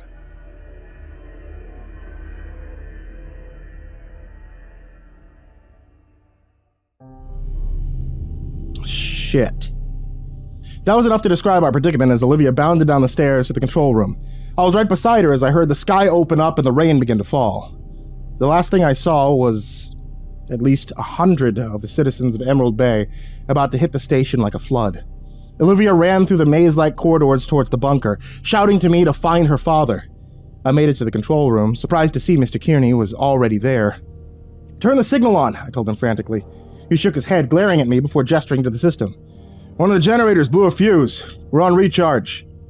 Only a few dim emergency lights came on as he turned his attention to me and growled, "I hope you're happy, Mr. Pruitt. You may have just doomed us all." I didn't say a word as I heard the crowd slam against the station's wall, their gnashing claws scraping the bare concrete. From behind me, Caleb entered the control room and carried several rifles. He tossed one to Kearney and remarked, "We need to block up the lower corridors. Anything they can use as an entry point. Shut down the other access points to the breaker. We need this place dark. They can't do much in the dark and they'll give us the advantage," Kearney remarked, and then gave me one of the guns. "Don't think for a second this makes us even. We need all the hands on deck right now," he said as he grabbed his crutch. "What should I do?" I asked, still racked with fear over the incoming onslaught. "Keep the radio on. Listen for our signal. Once the basement breaker is pulled, someone will need to go up to the equipment room and do that one as well," Kearney instructed, following Caleb out. I nervously stood there in the control room, listening as the townsfolk began to climb on top of one another to search for a window. Some of them even managed to reach an arm in through the beat-up windows. I aimed the gun and fired at the first. A shriek of anger reverberated throughout the group. I stood there for at least an hour, watching as the creatures struggled to find a way in. The emergency systems were still allowing me to watch the monitors and see everyone else hard at work. Caleb and Mr. Kearney were on the lower tunnels, using every sort of debris to block the paths that the creatures might find as they went. Olivia went in the break room, setting up what appeared to be a trap of some kind. Lasher was grabbing spare boards and reinforcing the windows to keep them from breaking in that way. I froze and scrambled to check the monitors one more time. Where was Natalie? More importantly, where was Martin? And then I caught sight of him, running through the halls toward the garage. Were they making a run for it? I watched breathlessly as the duo arrived at the garage and Natalie went to the weather van, opening the back to haul out one of the crates. C4. I smiled and realized that if anything might stop these beasts, it was that. I pressed on the intercom and shouted, "Natalie, come up to the control room, bring the goods with you." The two seemed surprised to hear my voice over the loudspeaker, but they didn't question it.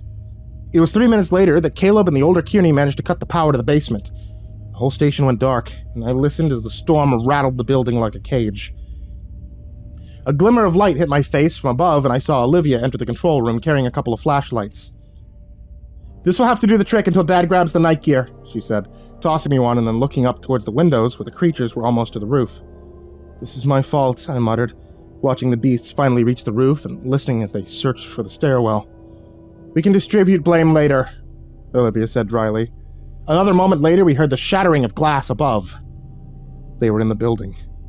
I holstered the rifle, listening as something got close to the door and aimed, my heart beating out of my chest as it swung open to reveal Martin and Natalie coming in with the C4. "Jesus," I said, letting out a sigh, as the two placed the crate down on top of some of the computer consoles. "Is that really a good idea to have that here?" Olivia said, stepping away from the explosives.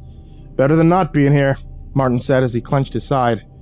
He still wasn't fully recovered. "They're moving across the computer room," Olivia said, as she heard several bits of equipment fall over against one another. The creatures were pushing everything out of the way to get in, to find and kill us.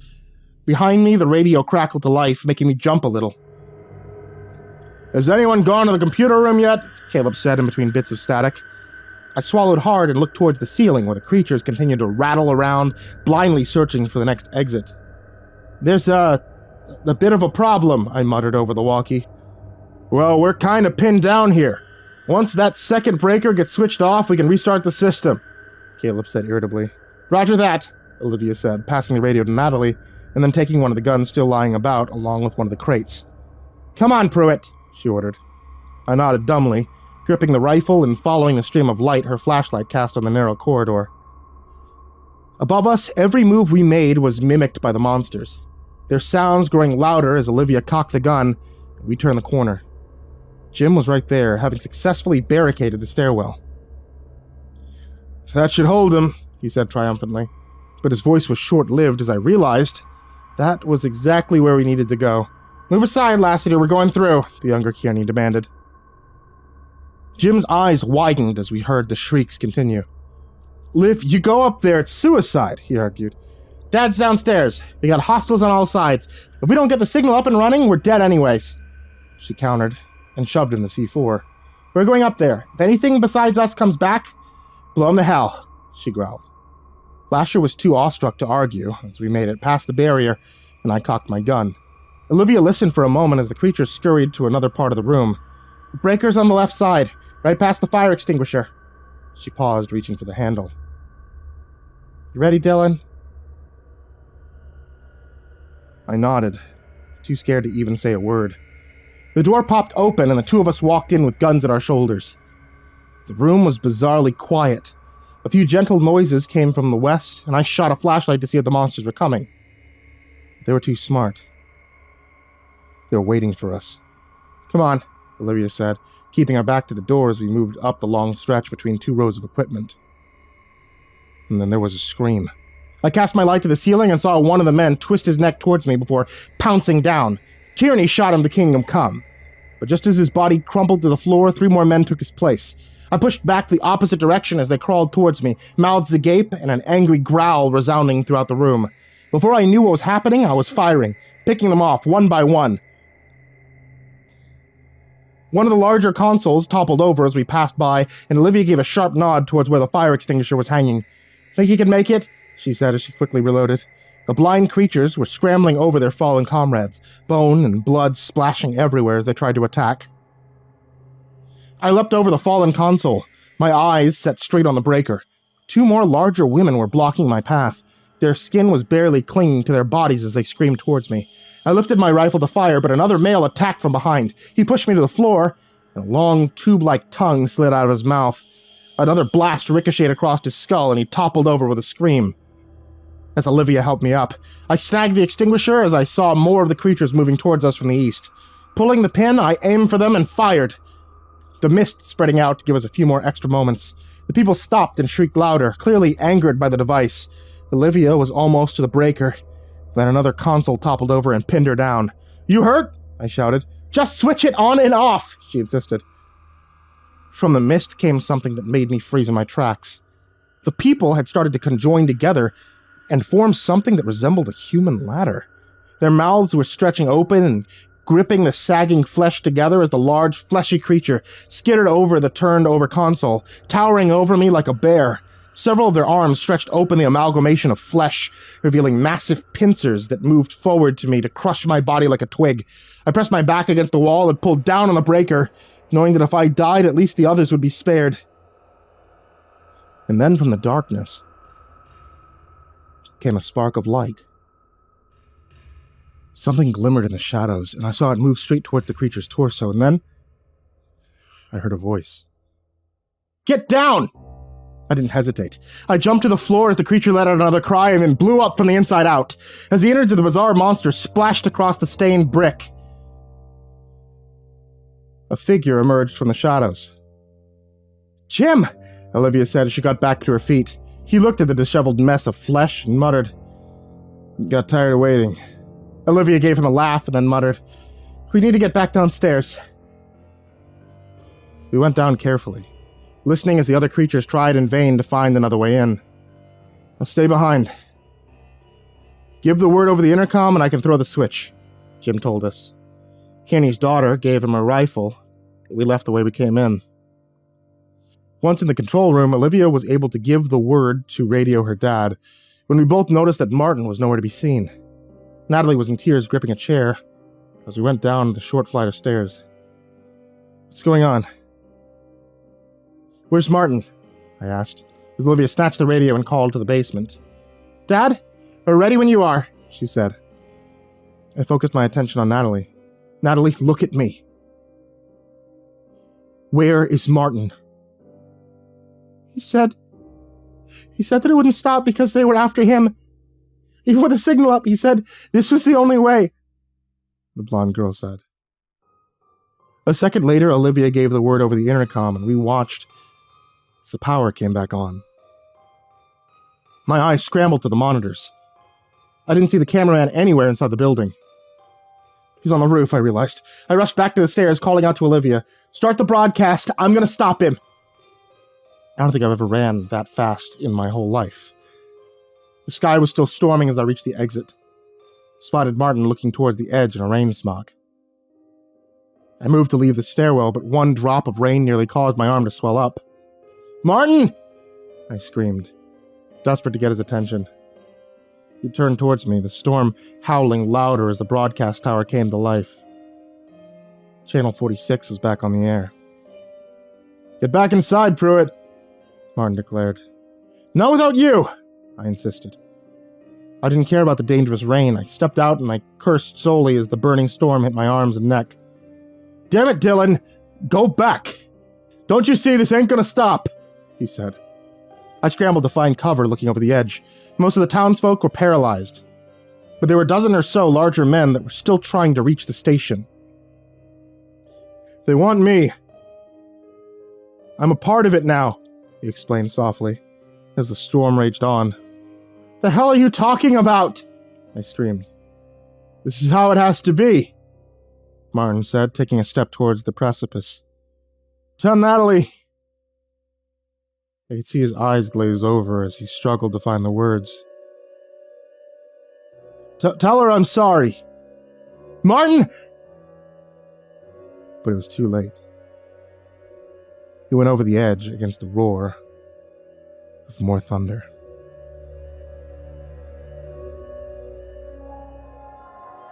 For the next hour, we hunkered down inside the station and listened as the stronger creatures tore Martin's body apart like it was a chew toy. Kearney insisted we cover the monitors so we didn't have to see the carnage play out. Still, with each passing moment, the rain pelted the building. The wind howled, and then at last, it was over. In the morning light, we gathered to give the cameraman a small vigil. I wanted to go out and see if anything was left to bury, but Olivia said it still wasn't safe. So instead, we gathered some of the corpses of our enemies and made a bonfire in the garage. None of the crew really had much to say. It was just a moment of silence. I didn't know him well, but I had to admire and honor his sacrifice. Some of what he said still lingered in my head, and as Jim bandaged the wounds I had gotten on my arm, I reflected on those words. What did he mean when he said he was part of them now? He whispered. Lasher gave me a look, but didn't respond. I turned to the others for an answer, and Olivia muttered, "He was infected." I nodded, recalling that was the reason her father had been reluctant to even help the cameraman, but still didn't answer my question. The signal didn't hurt them either. What was up with that? Is it really the time for these questions? She sighed irritably. What? It's distracting me. That's how I cope, I said as I watched Jim finish the last of the wrapping. Nobody said a word, so I decided to turn the topic back to retrieving his body. It isn't right for us to just leave him out there to rot, I insisted. It's what he would want, Caleb commented. You can turn off the broadcast, Jim. You're done hunting for now, Kearney remarked. What provoked them anyway? Caleb rolled his eyes. Oh, I don't know. How about the fact that you snagged one and then brought it back here? I felt my mouth go dry again and had nothing to say. I had feared that was the case, but hadn't wanted to be confronted with those facts. We made it out of town. We were in the clear, I said. Told you they would track for miles. But this is more than that, Pruitt. You took what was theirs. They only acted on instinct to get it back, the older Kenny remarked. Natalie was doing her best not to cry, both of us feeling like fools for endangering everyone with our foolish behavior. What are these things anyway? I said. Kearney sighed and lit a Marlboro. Think of them like a colony of ants, or bees. They act as one, using frequencies that help them coordinate, strategize, and ultimately attack, he explained. The colony. So, the ones we've seen so far, they're the drones? Kearney nodded and gestured towards the dim light that peeked through the shattered windows. And the soldiers. That's why they aren't harmed by the signal. They're on a different frequency, one we haven't quite figured out how to interfere with yet. You're telling me that this whole time you've been here, you've never dealt with this before? Yeah, you gotta bring all the bad luck, Caleb said with a sneer. Seriously, though, it can't be a coincidence. The hunter gave a long sigh. Course it isn't, you dipshit. And if you haven't been so dense to go play the hero, then maybe you could have given us more time to explain the shitstorm you signed up for. I'm not the one who was ready to give up on Martin, I snapped, rising to my feet. I saw Natalie growing more emotional as Caleb snarled. Oh yeah, because great job saving him. A lot of good that did, huh? Sounds to me like you just feel guilty for not doing shit. Caleb bounded across the room, staring me right in the eyes. You know what? You've been nothing but trouble since you got here. Enough! Kearney snapped. The hunter gave me an icy glare and backed down as the older man grabbed his crutch and walked towards the center of the room. Dylan did what any of us would have done, what all of us should have done, he said as he finished his smoke. I gave him a nod. I appreciate that, especially coming from you. Tried your best and you failed. I think the guilt alone will be enough to make you second guess the next time you want to disobey an order, Kearney said evenly. There was another moment of awkward silence. Caleb stood up and stretched and muttered, Well, I appreciate that we've all decided to let bygones be bygones. Do we need to focus on our next step, Beacon? I felt too tired to fight, so instead focused my attention on this turn in the conversation. You mentioned that before. What is it? Caleb looked at me again, clearly not wanting to share anything with me, but gestured to Jim before remarking, "Let the man who designed it explain." Lasher smiled nervously, then turned on one of the monitors and displayed a radar of the surrounding area. "Okay, so... You know how we explained that these things are like bees, right?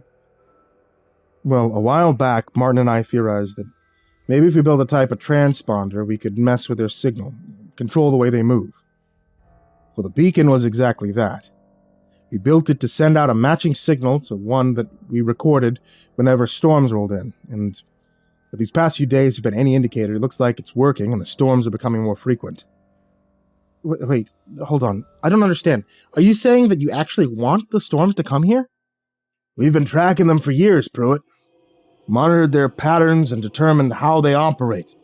For the past 4 years, our goals have shifted to one singular objective," Mr. Kearney said, as he gave a wicked smirk.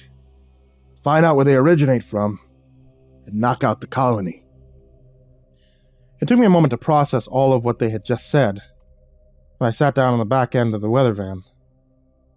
A few things still weren't adding up. Why did we go out and snag one of them, then? What was that for?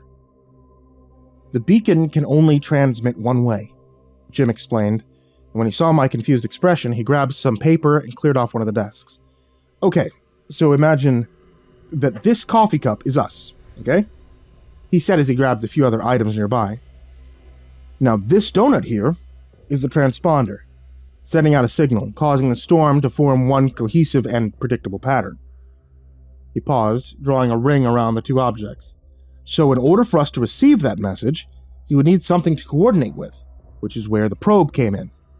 Martin sent one out when we were hit by that first storm, and the plan was for it to lead us back to the nest," he explained. I nodded, the pieces starting to form a complete picture as I stared at the makeshift map that he had made. "But the creature died, so you lost signal. No transmission received, so you couldn't pinpoint where the creatures were coming from." "Precisely," Jim said, surprised that I caught on so quickly. I shook my head and looked towards Kearney. "How can you even be sure there's a nest? You've been doing this since your daughter was little. What makes you think you even have a chance of stopping it?" The old man gave me a stern glare, but it was actually Caleb that answered the question. "Because if we don't, eventually something will happen to all of us, the way it did to everyone else that found this place. Channel 46 will go dark, and when that happens, the whole world will go to shit." I shook my head in disbelief. "You're talking about hunting down a force of nature like it's a wild animal. It just doesn't sound possible." "Oh, do you suddenly think you know better?" Caleb snarled as he pointed towards Natalie, who was still standing dazed in the corner, and added, "Did I remind you what happened last time you acted on your own?" "At least I did something! All you care about is this stupid hunt, like you think it's a big game trophy or something." "You watch your tone. I'm sorry, does someone have a guilty conscience?" That was the last straw for the hunter. He punched me square in the jaw. Before I had a chance to react, he was slamming his foot on my chest. I heard Olivia and Natalie asking him to stop, but Mitchum wasn't listening. His anger towards me had finally reached a boiling point. Then, just as he was about to hit me in the face again, we heard a low growl from outside. Caleb paused, and all of us looked towards the covered-up monitors.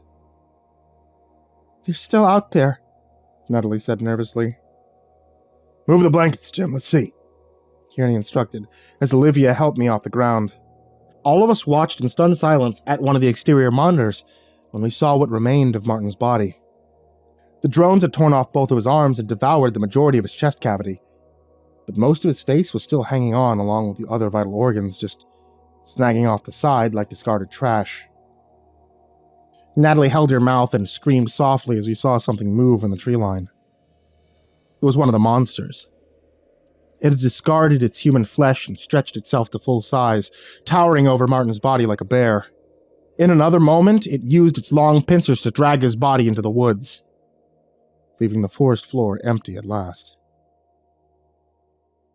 Jim turned to comfort the blonde as she continued to grieve. After another uneasy silence, I asked the question that must have been on everyone's mind. Why would they take his body? Kearney didn't respond, but Caleb was checking the radar again. Flashes of activity could be seen miles north. I think they're taking him to the nest. Let me see, the old man said. His interest suddenly piqued at the possibility that they still had a chance to find whatever prize he sought to claim. Could it be? Could be. It's hard to say. We don't have a good signal here, too much interference from the tower. But if we got out to this transponder, we could track him easily from there. As long as we didn't lose the signal here, we could triangulate it, then broaden our range. You really think that'll work? Olivia said with surprise. Jim turned his attention to the conversation and ran a few equations before nodding slightly. Possibly. Martin did have a tracker on him when he... well, you know. He must have expected this would happen. I looked towards Natalie, still trying to come to terms with everything, as Caleb set up a plan. We can move all the equipment we need to the camper and use it to head for the beacon, Jim. Jim, you can coordinate from there. Hold on. You're seriously thinking about going out there again? We barely had a chance to even recuperate. If we don't go now, the signal might be lost, and this time for good. We don't know how long that particular beacon will last. Jim, what do you say? Could that work? Caleb asked, turning back to the stout man. Theoretically, yes, he said as the hunter clapped his hands excitedly. But I think I need to be the one out there. I built the beacon, so I'm more familiar with how it works. Okay, sure, fine. You can go, Trapper said dismissively. Hold on, Olivia said, raising her hands and looking towards her father. We need to think this through. Who's staying here to man the station? And more importantly, without Martin, who will handle the camera equipment? The old man pursed his lips together, considering all the alternatives, and then muttered, I think it'll need to be you, my dear. You know this place inside and out. Olivia looked like she wanted to object, but didn't say a word about that, instead focusing on the issue of equipment. You'll need a driver and someone else to help with the setup. Jim can't handle it all. Kieran looked at me. I knew exactly what he was thinking. I can run the camera, I decided. All right then, looks like I'm the driver, Caleb said excitedly, getting ready to leave the room. Not so fast, Mr. Kearney declared as he leaned on his crutch and then jabbed a finger towards the hunter. You're a much better gun than anyone else here, Mitchum. That means that you'd be better suited to stay here and protect my daughter in case those things come back for round 2. The trapper looked offended that he wouldn't be able to go, but instead of arguing, he remarked, Okay, then who do you suggest as a driver? Kearney looked towards Natalie. The blonde's mouth gaped open. Me, sir? You said yourself you wanted to do field duty. This is your chance. I didn't bother putting my 2 cents in. I knew they wouldn't listen anyway. Instead, I turned to Caleb and said, I'll help you load up the camper.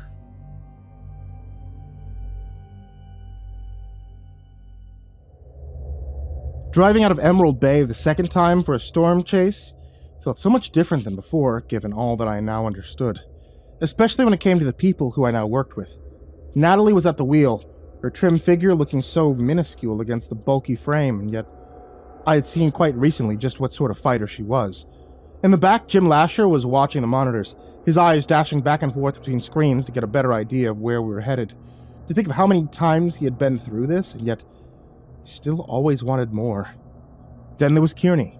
Paul Kearney was standing up near the very rear of the long camper, starting towards the road that we had been on as he used his door to prop his body up. From this angle, as the sun dipped low again over the horizon, he looked like a captain at the mast of a ship, watching the open ocean as his crew set out for adventure. But this wasn't an ordinary voyage we were embarking on by any means. I was beginning to get the feeling that we were the Pequod, and he was our Captain Ahab. The roads north of Emerald Bay were scarce with life or even crops. Just dead earth and scars that ran crisscross, making the whole place look like a barren waste. According to Jim, we still had about 13 miles to go before reaching the beacon, and screens showed the storm was moving to the northwest, lingering near the mountains. Could that be where this supposed nest was that they were so eager to find?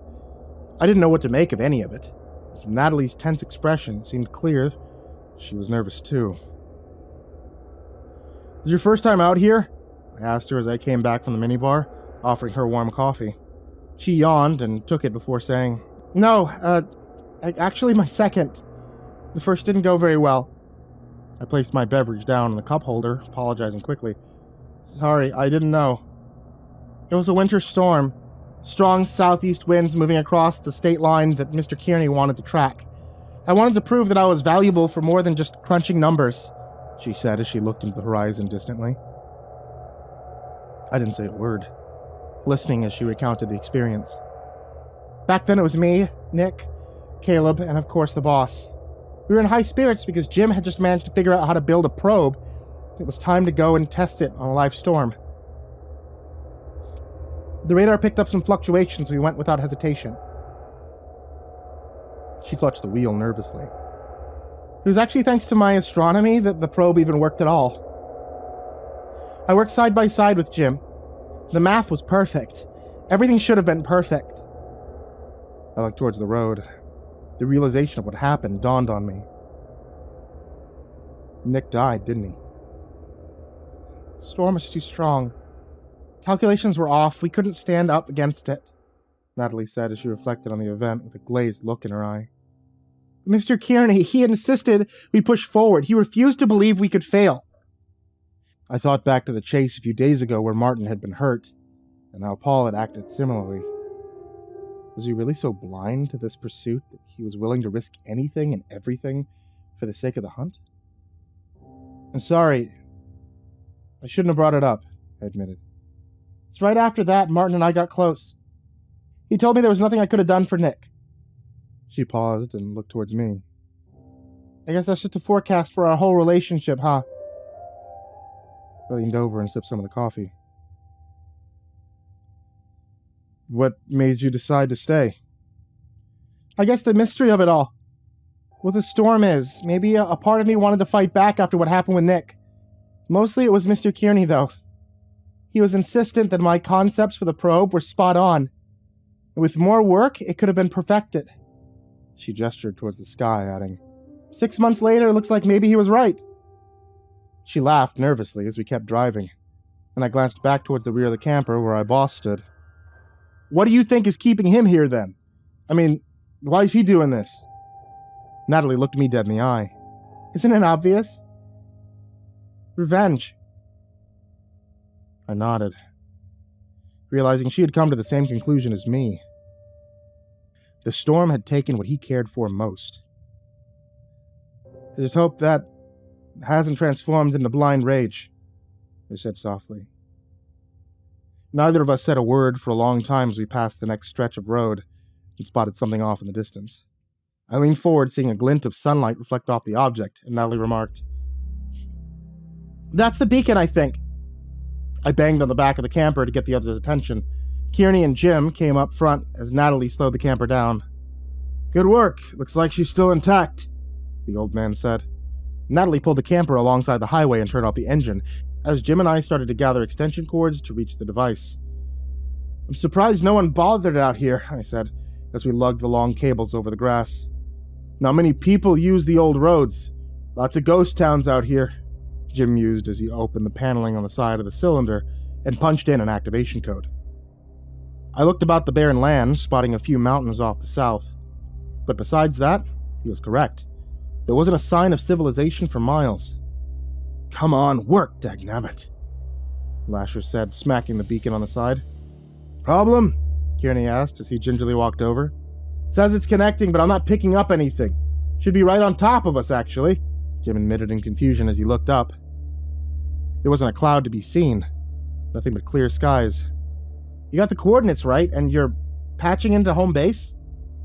Maybe that's the issue. I need to start running the algorithm for the triangulation, he said, as he rushed back to our vehicle. Kearney was ruffling his hair and looking around. The air was colder, and Natalie hugged at her body. Something feels wrong about this, she said. Lasher made it back to the camper and turned on the equipment there as Paul kept scanning the clouds. Hey, Jim! Bring me a flare gun, he shouted. The stout man was back at the beacon in a heartbeat and passed the flare to his boss. While Jim started working on the code, Kearney grabbed his crutch and moved to the side of the camper. Natalie, help me to this ladder, he demanded. They watched as the blonde pulled the ladder down and Paul climbed up to the top of the camper. Then, using the roof satellite, he pulled himself up and aimed the flare gun towards the heavens. A second later, he fired and the flare streaked upwards quickly. I watched until it disappeared from sight, and frowned. It exploded across the sky, revealing something hidden. The empty sky began to swirl, pushing clouds together into a central mass. Then a streak of lightning burst across the newly formed storm as it kept growing bigger.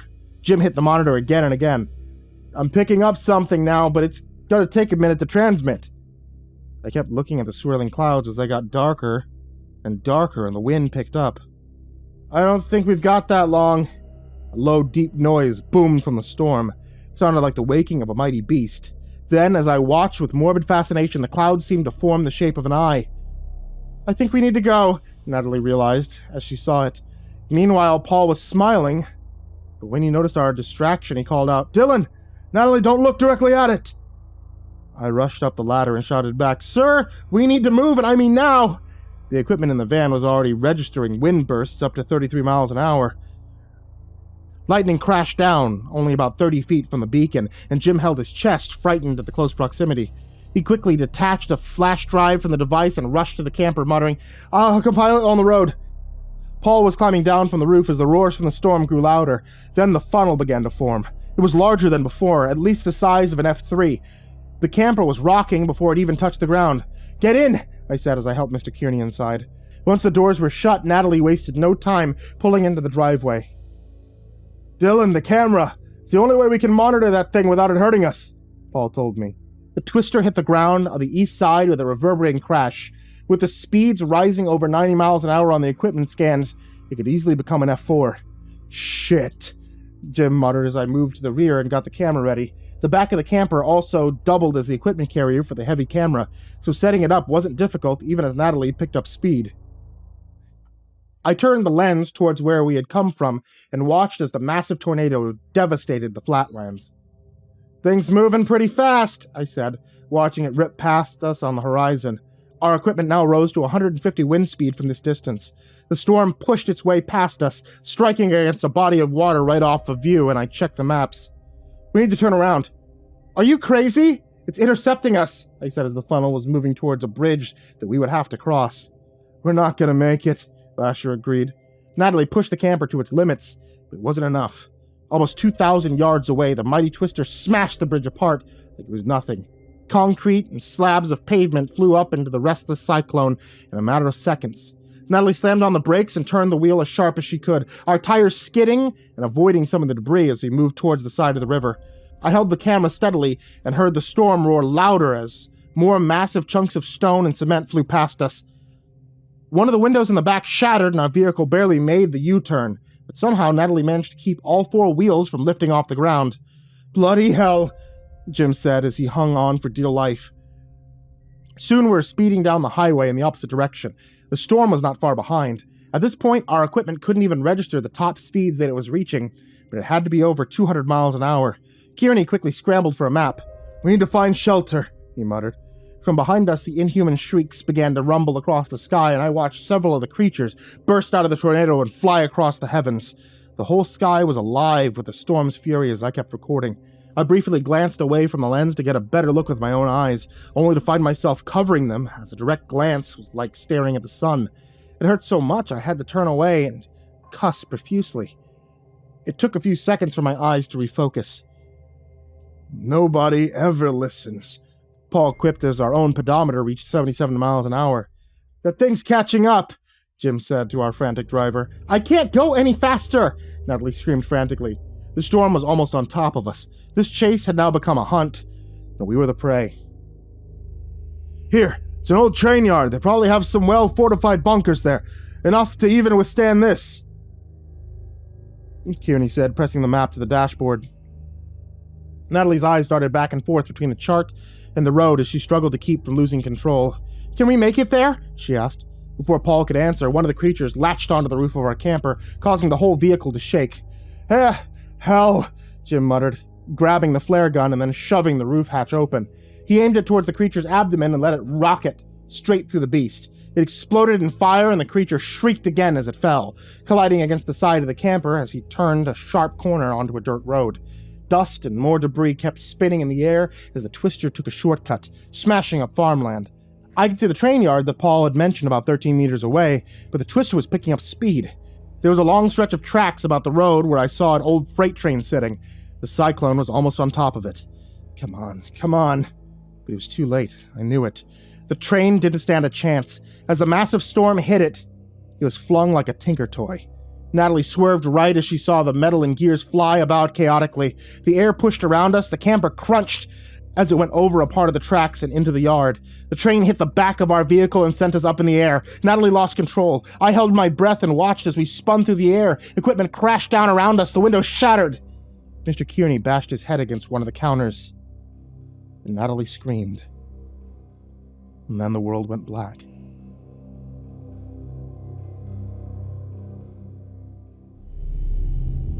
When I came to, the first thing I heard was the howl of the storm. Wind pressed against my face as I carefully opened my eyes. Then I saw the damage that had been done. We were upside down. Natalie was dangling with her seatbelt on. Glass was scattered all across the roof, along with everything else we had carried with us. Jim was injured but breathing, blood gushing from his side as he pushed out a piece of shrapnel and checked on his boss. "Paul, are you okay?"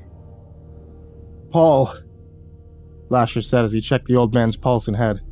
"He's unconscious," he said.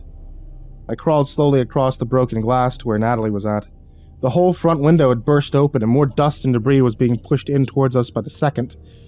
Out across the train yard, I saw the tornado continuing to wreak havoc, smashing up stray train cars and sending them flying in every direction. Besides that, there was the threat of creatures themselves. And while I lay there trying to get my breath back, I counted at least a half dozen. They're skittering along the tops of long metallic trailers, shrieking in the air and searching. Searching for us. "Are you okay?" asked Natalie as she opened her eyes slowly. "I think I'll make it," she muttered as I helped her unbuckle and slowly crawled down to the roof of the camper. "We need to get somewhere safe," I told Jim as I scanned the train yard again. "How about that?" I was pointing towards a large metallic building that looked like it was used as a switch station for some sort of tracks. "It's better than nothing," he agreed, as he pushed the heavy equipment out of the way and gently pulled Paul up to a sitting position. "Jesus, he's heavy. I don't think I can lift him alone," Jim said. "You're also injured," I pointed out as I turned my head towards Natalie and said, "Think you can help?" She nodded and got her breath back, helping pull Kearney toward one of the side doors on the camper and kicking it open. Wind pushed her hair in her face, and Natalie looked towards the twister. "Do you think it'll come back for us?" she asked nervously as Jim held the door open. "If we make a run for it, we might make it," Lasher remarked, crawling out of the door and against the side of the vehicle. Natalie and I were next. We each took hold of one of Paul's arms and dragged him out towards the pavement. The gash in his head looked deep, and I worried that the stress we were putting on our bodies might do even more damage. We had little choice left. Natalie laid him down on the ground to catch her breath as Jim clutched his side. Then from above us we heard a low growl. One of the creatures was moving about near the tires that still spun wildly in the air. "Don't move," I whispered as we hunkered against the side of the trailer. If these things were blind, there might be a chance that it wouldn't know we were here. I reasoned as we listened to it claw at the metal underbelly of the camper. Another creature scurried just out of view between two train cars. It made a low howling noise. It sounded like it was a call of some kind. Then the one above us flew off towards the tornado as we watched. Even from this distance, it was hard to look directly at the storm, the blinding light it would cast, causing me to keep my eyes down. "Let's go," Natalie said, as she hunched down and placed Paul's arm over her shoulder. I did the same on the opposite side of him, and we lifted up together, his dead weight making it nearly impossible for us to even move at all. Together we moved as one across the train yard. Jim kept his back towards us and held the minuscule flare gun tight in his body, but so far the creatures didn't seem to be paying us any mind. That changed a moment later. Something like a blaring horn sounded out across the sky. The funnel started to push back up and the creatures made their way into it as it disappeared from sight. And then the rain began to fall. The second it hit my neck with its burning power, I let out a cry and nearly let go of Paul. "Shit!" Jim shouted as he tried to cover his head and started picking up speed. Then from the downpour came something large. I was having a hard time making sure I didn't tip over on my own feet, as Natalie and I followed Lasher towards the master switchboard, but from what I could tell, it was at least 3 times as large as the creatures we had dealt with before. The burning rain was almost enough to make me want to give up, but we finally made it inside the metallic structure, and I laid Paul down, checking him for wounds as well. Shit. How the hell are we gonna get out of this? The storm can't last forever, right? I mean, it'll move on, Natalie reasoned. Lasher didn't seem too sure, but he was so exhausted that he didn't argue with her. From the entrance, we saw the rain get harder and more intense. The train cars we had just ran past were now barely visible in the downpour. But something else was. It stood above the train cars like a beast out of ancient mythology, slowly prowling the train yard with low guttural sounds. You could barely make out the outline of the beast, but it was enough to send a shiver down my spine. Then it turned its enormous head towards us, 6 rows of eyes glowing in the rainstorm, and let out a deafening screech. Keep moving, Jim told us, gesturing towards one of the old rail cars. I didn't have to be told twice. Natalie was out of breath and hurting, but she pulled it together to get Mr. Kearney inside the rail car. The creature was moving towards the wide mouth of the structure. I saw long tendrils gaping from its mouth, just as Jim slammed the door shut. Is that going to keep it out? Natalie whimpered as we listened to it move about the station. I listened as it pushed aside train cars with its long legs like nothing.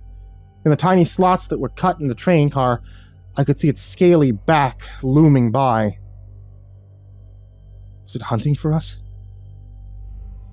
The rail car jostled for a moment, then shook, and the 3 of us fell to the floor and hunkered down. It could be on us at any second. And then after what seemed like an eternity, the creature let out another noise and pushed its way out of the back. We waited another 3 minutes and then finally relaxed. I moved to check Jim's wounds, frowning as I realized it was more severe than I realized. You lost a lot of blood, I muttered as I gave my coat to press against his side. I'll be fine, he said, as he slipped his hand into his pocket and pulled out the flash drive. What matters is we keep this safe. The rain kept pelting against the roof as we stayed there, listening to the creature search the yard. And finally, Natalie muttered, How are we going to get out of here? Jim was in and out of consciousness from the blood loss, but still trying his best to give us answers. You get my laptop, we could patch this back to home base and send a message. For help, he said, passing me the flash drive. I can't go out in the storm, I objected, and added, Let's wait and see if it passes, though. I looked down at his wound again and wondered if the way he was bleeding, if he would even have that long. He needed medical attention. As he slipped into unconsciousness again, I pushed the railcar door open and climbed out into the station floor. Where are you going? Natalie asked nervously. To find a first aid kit. Keep this door closed until I get back. It was eerily quiet as I moved towards the side of the switch station. Nothing besides the sound of the rain and the occasional burst of thunder. What were the creatures doing? I wondered as I pushed open the door to an old control room. A few moments later, I found what I was looking for and smashed the glass to reach the kit. There was some gauze, some needles, and thread, and a few other tools to help me sew up Jim. Then I froze. Somewhere behind me, I heard the sound of footsteps in the stairwell. I kept the kit close to my body and barely craned my head out to take a look. One of the blind creatures was crawling up the railing, and just as it opened its mouth to smell again, I realized it had detected my presence. I ran faster than I think I ever have. I pushed right past the creature on those split seconds before I had a chance to react, and then leapt down to the station floor. It turned about, made a loud scream, and then jumped towards me. Natalie! I was at least 19 yards from the rail car. The monster was moving faster than an Olympic athlete. I knew it would be on me in a matter of seconds. The door slid open and Jim was standing there, holding the final flare. Get down, boy, he shouted. I dodged out of the way as the creature came barreling. Jim took a step out to fire, but suddenly pain in his side made him cripple over.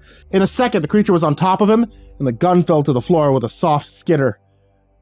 Rearing its head back, the monster dug its pincers into Jim's chest, slashing open his skin like paper. Lasher screamed and tried to reach for the gun. I was closer. I got up, I grabbed the weapon, and I pointed it towards the beast. It fired and hit it in the lower torso, and for a brief moment, It kept ripping into Jim before the flare finally went off, and it fell backwards with the explosion. Shit! I ran to Lasher's side and looked at his new wounds. They were deep. Far too great for me to treat with a mere needle and thread. Natalie panned her head out to look and covered her mouth in shock. Then she crumpled down and began to cry. "We're never gonna make it out of here," she said nervously. Jim was gasping for breath. Some of the cuts had hit his lungs, and he knew that it wouldn't be long. He grasped my arm and made me look at him in the eye. "Dylan, when it happens, make it quick." I stayed by his side as he kept bleeding out, struggling for air. And then he was gone. And the station went quiet once more. Nothing else filled the air except another rumble of thunder.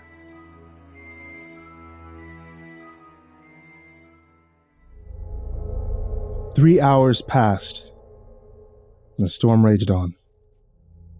Natalie and I moved Jim's body into the rail car where we had decided to wait out the storm. But as we sat there and I looked at the dead man and the unconscious one next to him, I was beginning to think that might not happen at all. Every hour or so, I checked Mr. Kearney's pulse to make sure that he was all right. He seemed to have no major injuries, but after being unconscious for so long, there was no telling what the blow to his head had done.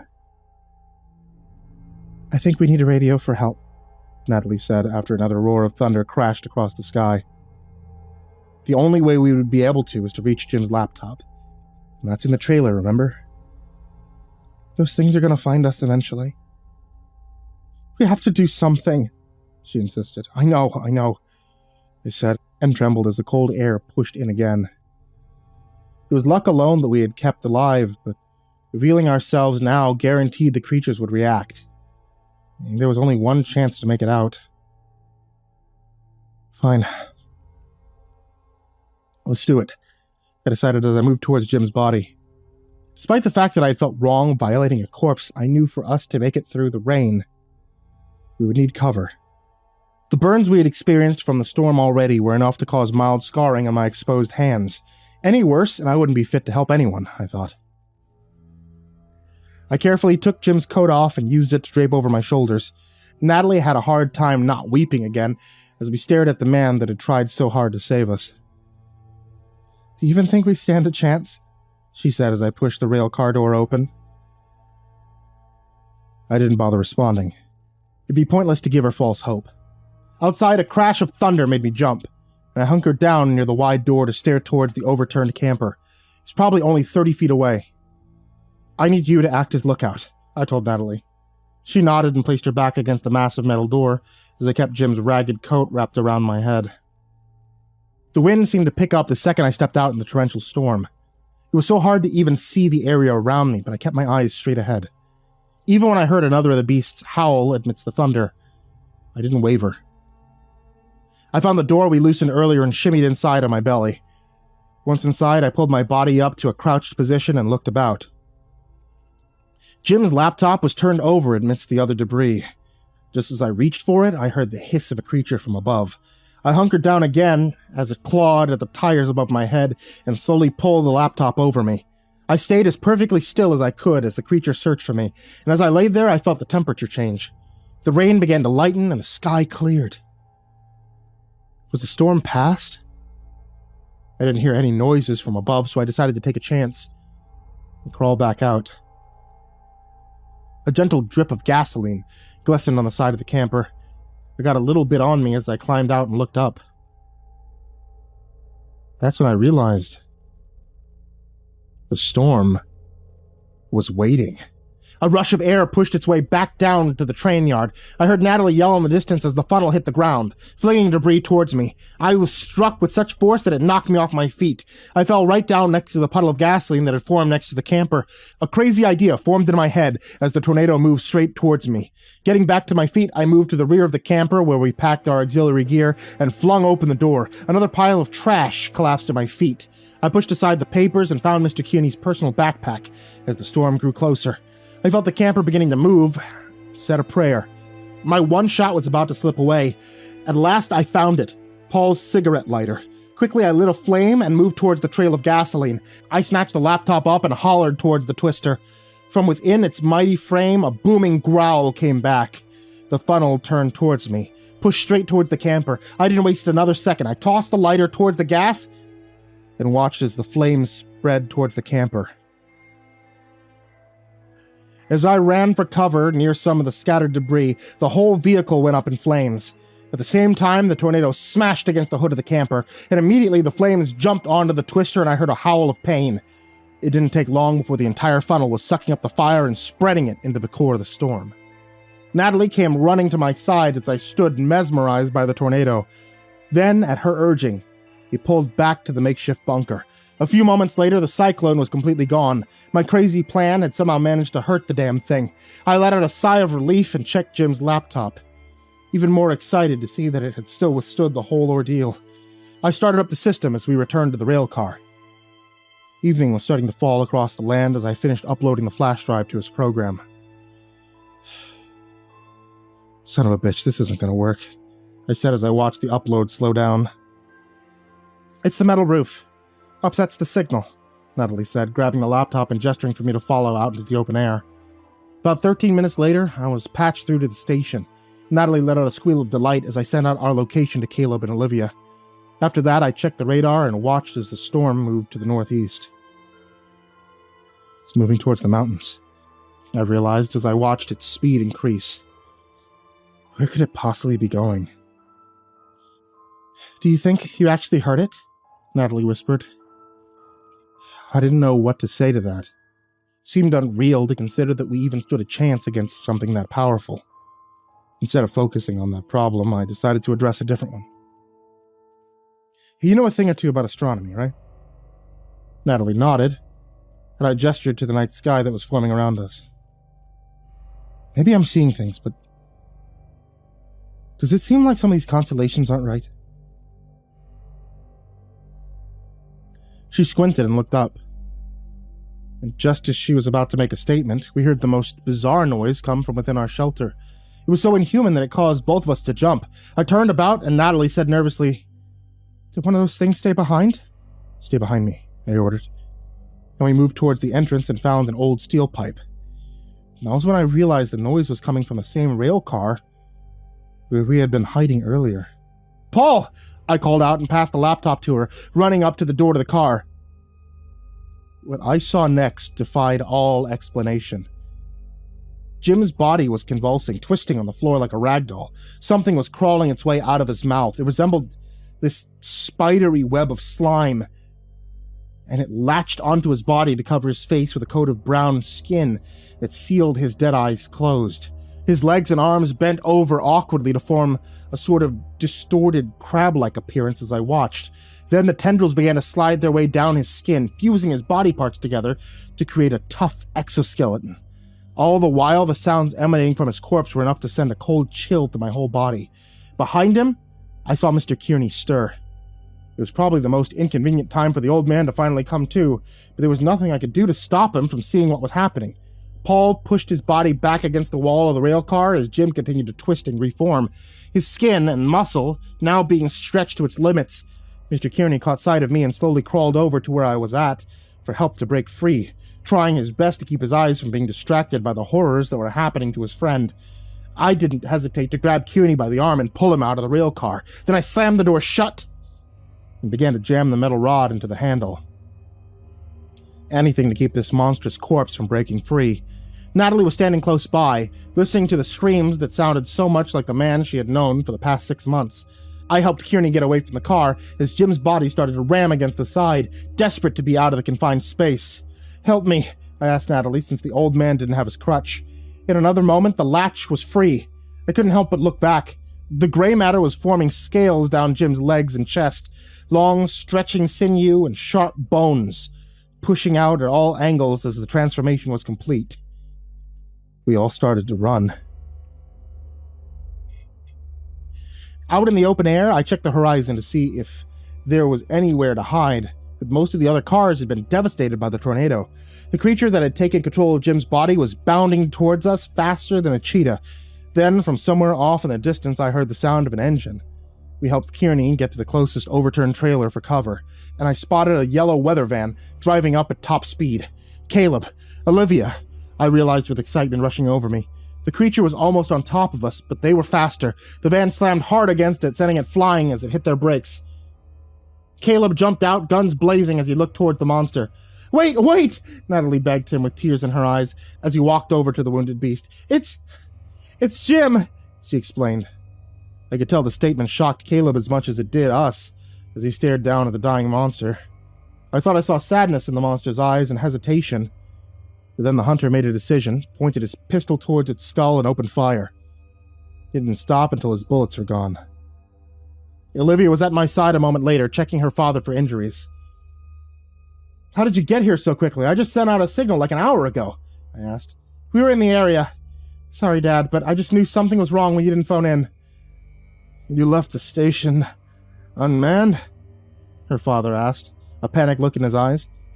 Yes and no. Managed to make a sort of mobile broadcast for us while we're out here and about. We followed your directions, picked up Dylan's signal about 19 miles back, Caleb explained. Kearney still didn't look very happy with either of them. Isn't safe out here, he muttered. Yeah, no kidding, Olivia said as she got him up and added. We need to get you back to the station and recover. We can't do that, not now, Paul said, looking towards the dead corpse of what was once Jim Lasher. Now that my adrenaline was slowing down, a few stray pieces of this puzzle were being put together. This is never about tracking the storm, I realized. What are you talking about, Pruitt? Caleb muttered. Kearney's face was filled with emotion. He knew I had figured it out. I think I owe you all an explanation.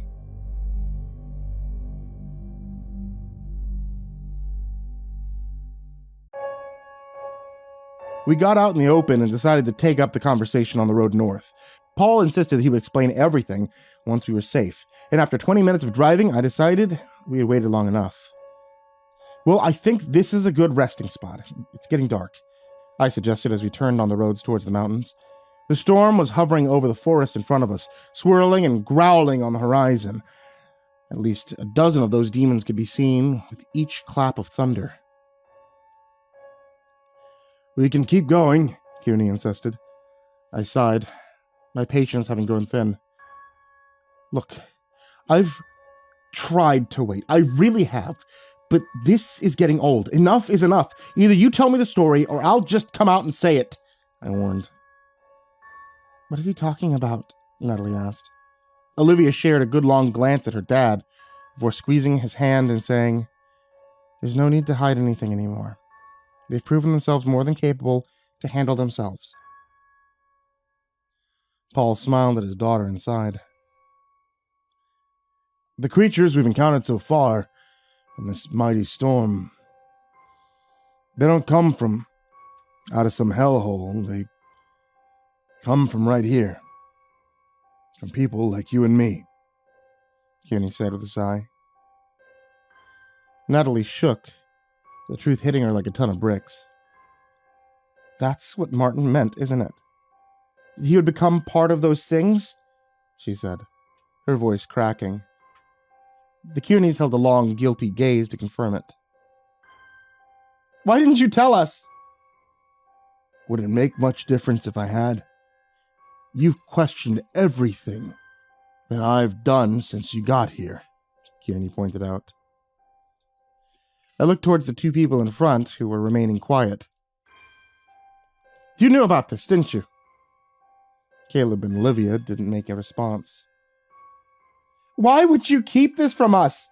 Natalie said angrily. Because it makes it easier not knowing. To believe that the people you care about are simply gone altogether is a far better fate than what really happens, Olivia spat back. I could hear the frustration and guilt in her voice. I also saw pain and loss. I turned to her father and saw those same feelings in his face as well. Something finally clicked in my head, and I realized the secret they had been keeping from all of us. What really happened to Renee? Kearney didn't seem to have the strength to respond, but Olivia did. It was supposed to be an ordinary chase. We had been traveling across North Kansas, thinking we had been tracking a storm back to its source. I think we probably drove for 6 hours, but still couldn't make heads or tails of the area around us. The storm was affecting everything, and even the spatial reality around us. North, south, east, and west simply didn't exist. That was when my mom came up with a theory. It sounds cheesy, but she said that we weren't in Kansas anymore. Olivia paused and looked towards the rolling landscape around us. We had gone inside the storm. Treated us like we were insects trapped inside a spider's web, Paul spat. As if in response, we heard the storm rumble across the sky again. What happened next? Renee came up with a plan to push our way out. It was risky, but we didn't know what else to do. We set up charges near to what we believed were the edge of the storm. We thought if we just heard it, it would let us leave. But instead the storm pushed back. Hundreds of drones swarmed from the sky, ready to tear us limb from limb, but even when the situation seemed impossible, my mom didn't give up, Olivia added. She sacrificed herself. Found a way to push one last time. We knew that it'd only work one time. We watched as she was taken right in front of our eyes. Couldn't do a thing about it. The storm fell away, but the aftermath lasted a lifetime. My wife was taken from me, changed into one of those beasts against her will, Paul admitted. Caleb had slowed down the van. We were almost at the mountains. I crossed my arms, contemplating everything that the Kearneys had just told us. It was a lot to take in. That's why you've been trying to find this particular storm, isn't it? You think your wife's inside? Paul nodded, too exhausted to hide anything else. How can you be sure that she's still alive? I asked. Olivia bit her bottom lip. Every storm has particular patterns. We follow the patterns. But her voice showed a hint of doubt. And that told me all I needed to know. So you don't really know. And you dragged us here to do what? To save her? To put her out of her misery, Paul declared solemnly. Even those words seemed to take his daughter by surprise. Years ago, I might have thought differently. They could work some miracle to change what happened. The facts are clearer than ever now. My wife died that day, and the storm took away whatever was left. Since then, all that she has been is a puppet on a string. Her and every other person that this damn thing took from us, Paul said as he took his daughter and tried to comfort her. But Olivia pulled away. Her face told me everything I needed to know. You said you would never give up on her, she said angrily. I haven't. But this is the only way. Only way for her to finally be free, Kearney declared. Olivia shook her head as Caleb stopped the car. She jumped out, her eyes filled with tears. Natalie wrapped her arms around herself and shivered again. But even despite all of these revelations, I still had my doubts about Paul's plan. We don't stand a chance of destroying this thing.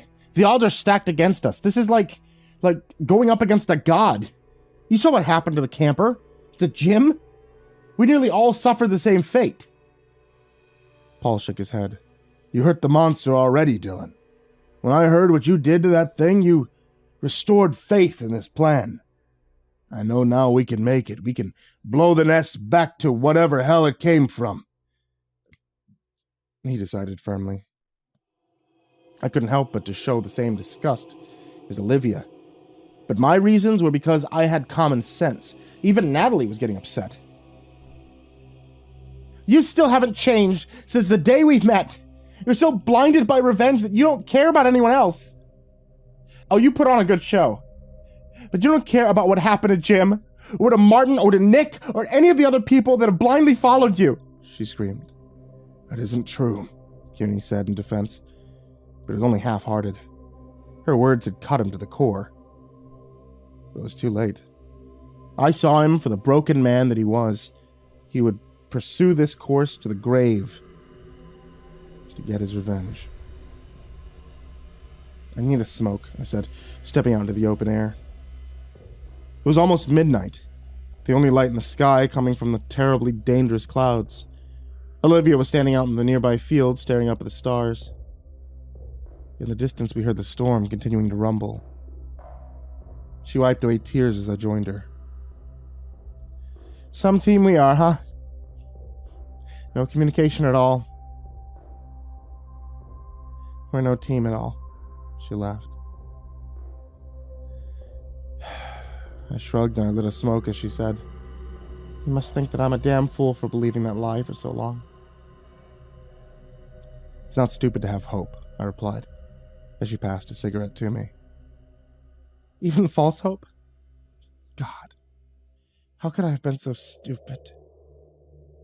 Well, there at the end, before Caleb killed the monster, I saw some part of Jim still inside him, like he was ready to die, and that he didn't want to hurt us. I've seen it before, too. I know these things can still have some bits of humanity in there, she insisted. I looked back towards the camper. Either way, your dad isn't going to stop until we find the nest. What are we going to do once we get there? We have to do everything in our power to save those people trapped inside. Maybe that really does mean destroying it, though, she said with a sigh. I frowned. A crazy idea running through my mind. Maybe we can do both. Olivia tossed the cigarette away. What do you mean? She asked. Well, the nest is like a control tower, right? That's where the primary signal that controls them comes from. So we just have to interpret that broadcast and replace it with our own. Her eyes sparkled with that same spirit I had seen when we first met. She was ready to give it a try. We can tell Dad, she declared, just as I was about to return to the van. You think he'll try to stop us? He's had one mission since the day that we lost Mom. Nothing we say will change that, Dylan. We have to keep him thinking we're all in agreement. She looked frustrated that she would have to tell such a lie, but I knew she was right. I know he'll hate me, but if it works and we can save at least some of those poor people, then it has to count for something, doesn't it? Olivia asked desperately. I told her it did. As we moved back to the weather van, we both saw someone standing there near the driver's side door. Caleb. You were listening? I asked. It's my job to watch out for y'all, Mitchum said with a shrug as he stretched his legs. Go tell the old man we'll get back on the road in a tick. I gotta go piss, he added, walking away from the van. Olivia got into the back of the vehicle as I followed Caleb. Coming to watch, Pruitt? He teased. Look, I know we've butted heads before, but if her plan is going to work, we have to work together, I told him evenly. Pretty crazy idea you had there. No, to interrupt the nest signal? He muttered as a gust of wind blew through the nearby tree line. Do you really think it'll work? Mitchum asked as he zipped up his pants. I don't know. Honestly, I'm not sure about any of this anymore, I admitted. Not a good idea to get our hopes up like that if you're not 100% sure. Just make things worse in the long run, Caleb advised. I haven't heard you offer any words of wisdom. My role here is simple. Keep them safe. I'll do whatever I have to do in order to do that. He paused as he looked me dead in the eyes and growled, and that includes keeping them safe from themselves. I didn't have to ask what the hunter meant. He was prepared to stop the Kearneys if necessary, if their agendas got in the way of their own survival. I couldn't argue with that. I knew it would need to be done if it got that far. Just promise me you'll give us a chance, I insisted. Mitchum nodded and shrugged. Can't talk any of you out of anything anyway, right? He muttered as he got in the back of the driver's seat. Natalie was reviewing the radar, trying to get an idea of how close we were. I think once we get into those woods, we'll be inside the storm, the blonde said, checking her charts again. The forest wasn't registering on the radar at all, just a black hole that sucked in everything around it. The storm was likely holding everything within it as a prisoner, and given what Renee had to go through to break free, I was starting to get nervous about going in. Caleb turned the keys on and we drove towards it. Olivia gave me a weak smile. Paul was focusing on the changing landscape. It was hard to really explain what happened when we entered the storm. One minute we were just staring at the starry sky, and then we were engulfed in total blackness. The forest felt dead. It was still, and not a sound came from anything except our own engine. Everything felt backwards. The air was heavy. My body felt tense, like it was hard to breathe. Our instruments weren't working at all. Shit, this is creepier than I expected, Caleb admitted. We only got about a couple of miles in when the van died. What's wrong? Paul asked. Not sure. Something just killed all the power, Hunter responded. Kearney looked outside the van towards the quiet clearing that we were in. We're nearly there. The nest is close, I'm sure of it. We sat there in the dense forest for another moment, trying to get the nerve to step out. Mitchum was finally the one to decide to make a move and grabbed a few weapons before opening his door. Drones are probably off protecting their hive, he reasoned as he peered out towards the unknown. So deadly quiet. It gave me the chills. Then we heard something shuffling in the brush. Caleb aimed his guns to fire, but only a small squirrel ran across his feet. He laughed nervously. Told you, nothing to worry about, he said with a wink. And then something much larger howled from the forest. Natalie gasped in terror as it reared up behind the hunter. It grabbed a hold of Caleb's upper body and pulled him into the woods.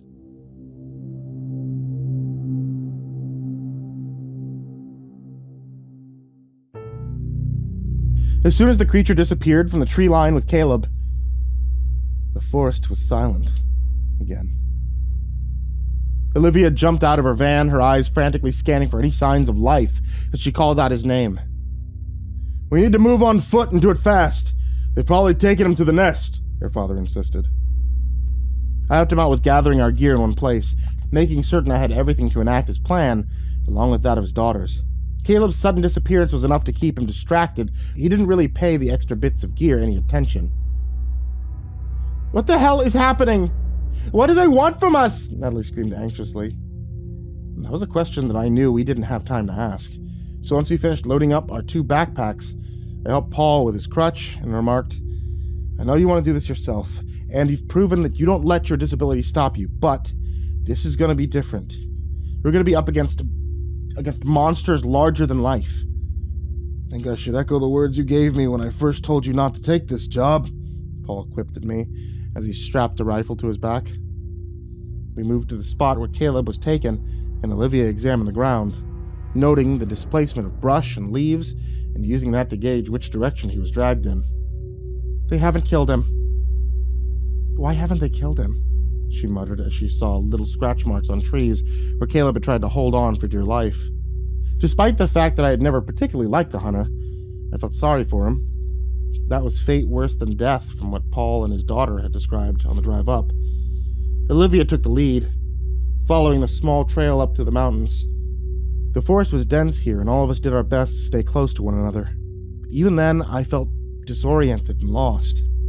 There weren't any stars in the sky, just the continuous swirling mass of the storm. As we got closer, the displacement of the trail became more apparent, as though Caleb was fighting again and the creature was having a hard time. Unfortunately, these scuffles that caused marks on the surrounding foliage were making it difficult to determine which way to go. We paused at one of these when Natalie checked the atmospheric pressure using the small portable laptop that she had opted to bring. The readings are off the charts in the valley to the north. Might be what we're looking for. We climbed to the next ridge to look down towards it. My mouth was agape at the sight. From the heavens to the forest canopy was a massive funnel that seemed to span the size of 4 football fields. It had to be the largest tornado I had ever seen. It wasn't moving, though. It was simply swirling with a huge amount of intense gusts of wind in the valley that Natalie had identified. Scanners showed the speeds were reaching almost 330 miles per hour. The nest had to be inside. How the hell are we going to go in that? If we even get close, it'll rip us to shreds. Paul watched as the funnel continued to destroy everything in the surrounding area and thought for a moment. At those speeds, even these demons couldn't possibly get close to returning to the nest. That must mean they have another entry point. Perhaps An underground tunnel of some sort, he suggested. As we climbed down towards the next ridge, even at this distance, we could hear the howling of the winds. Natalie's eyes widened at his suggestion, and she said, "That's it! Yeah, I remember when I checked on the radar, before the storm was here. I noticed there was an abandoned mine not too far." Network of caverns could do nicely for a colony of overgrown ants, Paul agreed. Hold on, I brought a few maps from the van. I tossed down my pack carelessly, and one of the transponders I brought rolled out into the forest floor. Olivia froze as her father looked at it. "What's this?" Mr. Kearney asked, picking it up, and then looking towards me for an explanation. His daughter opened her mouth to explain, but I had already conceived of a convincing lie. "When we get inside the nest, we're going to need a distraction if we want to destroy it. Creating a confined broadcast using the equipment from the station will be perfect. The drones won't know what hit them. We could blow the place sky high." Paul looked at it thoughtfully before placing it back in the pack. "Good thinking, Dylan. Next time, show it to class. We could have brought the rest," he said as I took out the map and nervously glanced at Olivia. She remained quiet as I spread out the chart to show the others. "Do you remember what parts of the radar matched up with our road trip from Emerald Bay?" Natalie studied the charts as Olivia focused on finding the trail again. Then we moved south.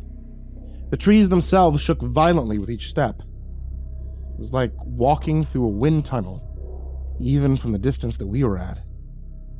"These might be the mines," Natalie suggested, passing the map back to me and pointing towards one of the landmarks. "But I'm afraid in here I can't make heads or tails of anything. It's like a whole other world," she admitted, shivering as the cold finally hit. I paused, remembering how the cold always seemed to imply that we were close to the storm, and looked towards several slopes that ran along a river. They're attracted to the cold. On a hunch, I followed the stream south, marking a few trees as I went. And that was when I saw the mine. And even more exciting, I saw a few of the drones flying inside. "Looks like we found one of the entry points," Paul said, patting my back in enthusiasm. "How will we get inside?" Olivia asked. I watched the drones come and go for a few minutes, noting their patterns, and said, "Looks like there's about a 90-second gap between them. We'll have to make it quick."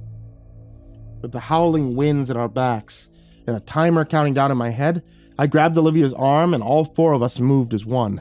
The stream of water trickled straight into the mine, and once inside, it wasn't difficult to guess which way to go. There was literally dozens of fresh bones scattered down the mine shaft, guiding our way. Most of them were animals. But as we followed the dense, dark corridor, I gathered that the creatures had also used this place to dispose of other remains as well. "This is like their sewage system," Natalie realized, as we came to a wide-open area that had stairs leading up. Most of it was covered in green, sticky goo. Dead skin. But we didn't have time to be concerned about the aesthetics when Caleb's life hung in the balance. The climb led us up and out to another mine shaft, where we saw hundreds of drones lining up to make their way towards a shining bright light. They seemed to pay no heed as we slowly moved onto the side of the corridor towards the illumination. "The nest?" Olivia guessed. Paul looked down the long, running tunnel, frowning as he realized something. "I think we may already be here," he said, as he gestured towards the rows and rows of cocoons. It looked like some sort of twisted nursery, with dozens of fresh corpses being forced into the webbing by larger drones. They're drawn to the cold. It makes sense that an underground network like this would be ideal for them. The storm protects them from above. Without the right know-how, anyone who came close would be obliterated. Or worse, Olivia said as she covered her mouth and pointed toward a cocoon about 7 rows down. "It's Caleb. He's still alive," she said excitedly. "Dylan, give me the charges. Natalie, I'll get to work setting them up along these passages. I think as long as we make no sudden moves, the colony won't view us as a threat here," Paul said, gesturing towards the drones that were blindly following the light. I looked towards Olivia for confirmation. She nodded, and I passed it to him before following her down the webbing towards Caleb. "How are we going to do this? There's literally hundreds of people here being prepared to change into those things. We can't save them all." "I don't know yet," she admitted, as she took out a knife and began to cut away at the cocoon. The whole webbing vibrated as she did, and I nervously looked about, hoping none of the creatures would notice. As Caleb was freed from his trappings and gasped for air, she said, "This is a colony, right? She's got to be like some kind of queen. The one giving out all the commands. That's where we need to interrupt the signal." As Caleb kept coughing up blood, he pointed weakly towards the light that we saw above. But before I had a chance to look towards it, something in the caverns above stirred. It was a growl deeper than any creature I'd ever encountered before, and as I looked up to get a better view, I realized that was because it was at least twice as large as the massive entity we had encountered at the train yard. This one had giant legs like rose stems, with thorns poking at and driving into the tunnel walls, along with more than a dozen strange openings on its body, which resembled miniature mouths with rows and rows of gnashing teeth. As I got closer, I saw the main body had dozens of dangling feelers that blindly searched for prey, and I grabbed at Olivia to get out of there. She refused to do so until I helped with Caleb as well. The creature's screams were so loud, I was sure the whole colony shook. There was no way to hide from its wrath. All the drones responded to its shrieks as we ran through the dark path. We moved to one of the massive chambers with more cocoons, like the one that Caleb had broken free of, which had tons of distributed webs as well. The hatchlings had woken, and now we found ourselves staring down the lifeless eyes of newly hatched monsters, half-turned from their old human bodies to eat us alive. I raised a gun to fire and told Olivia to get behind me. And then, the whole colony was down on top of us.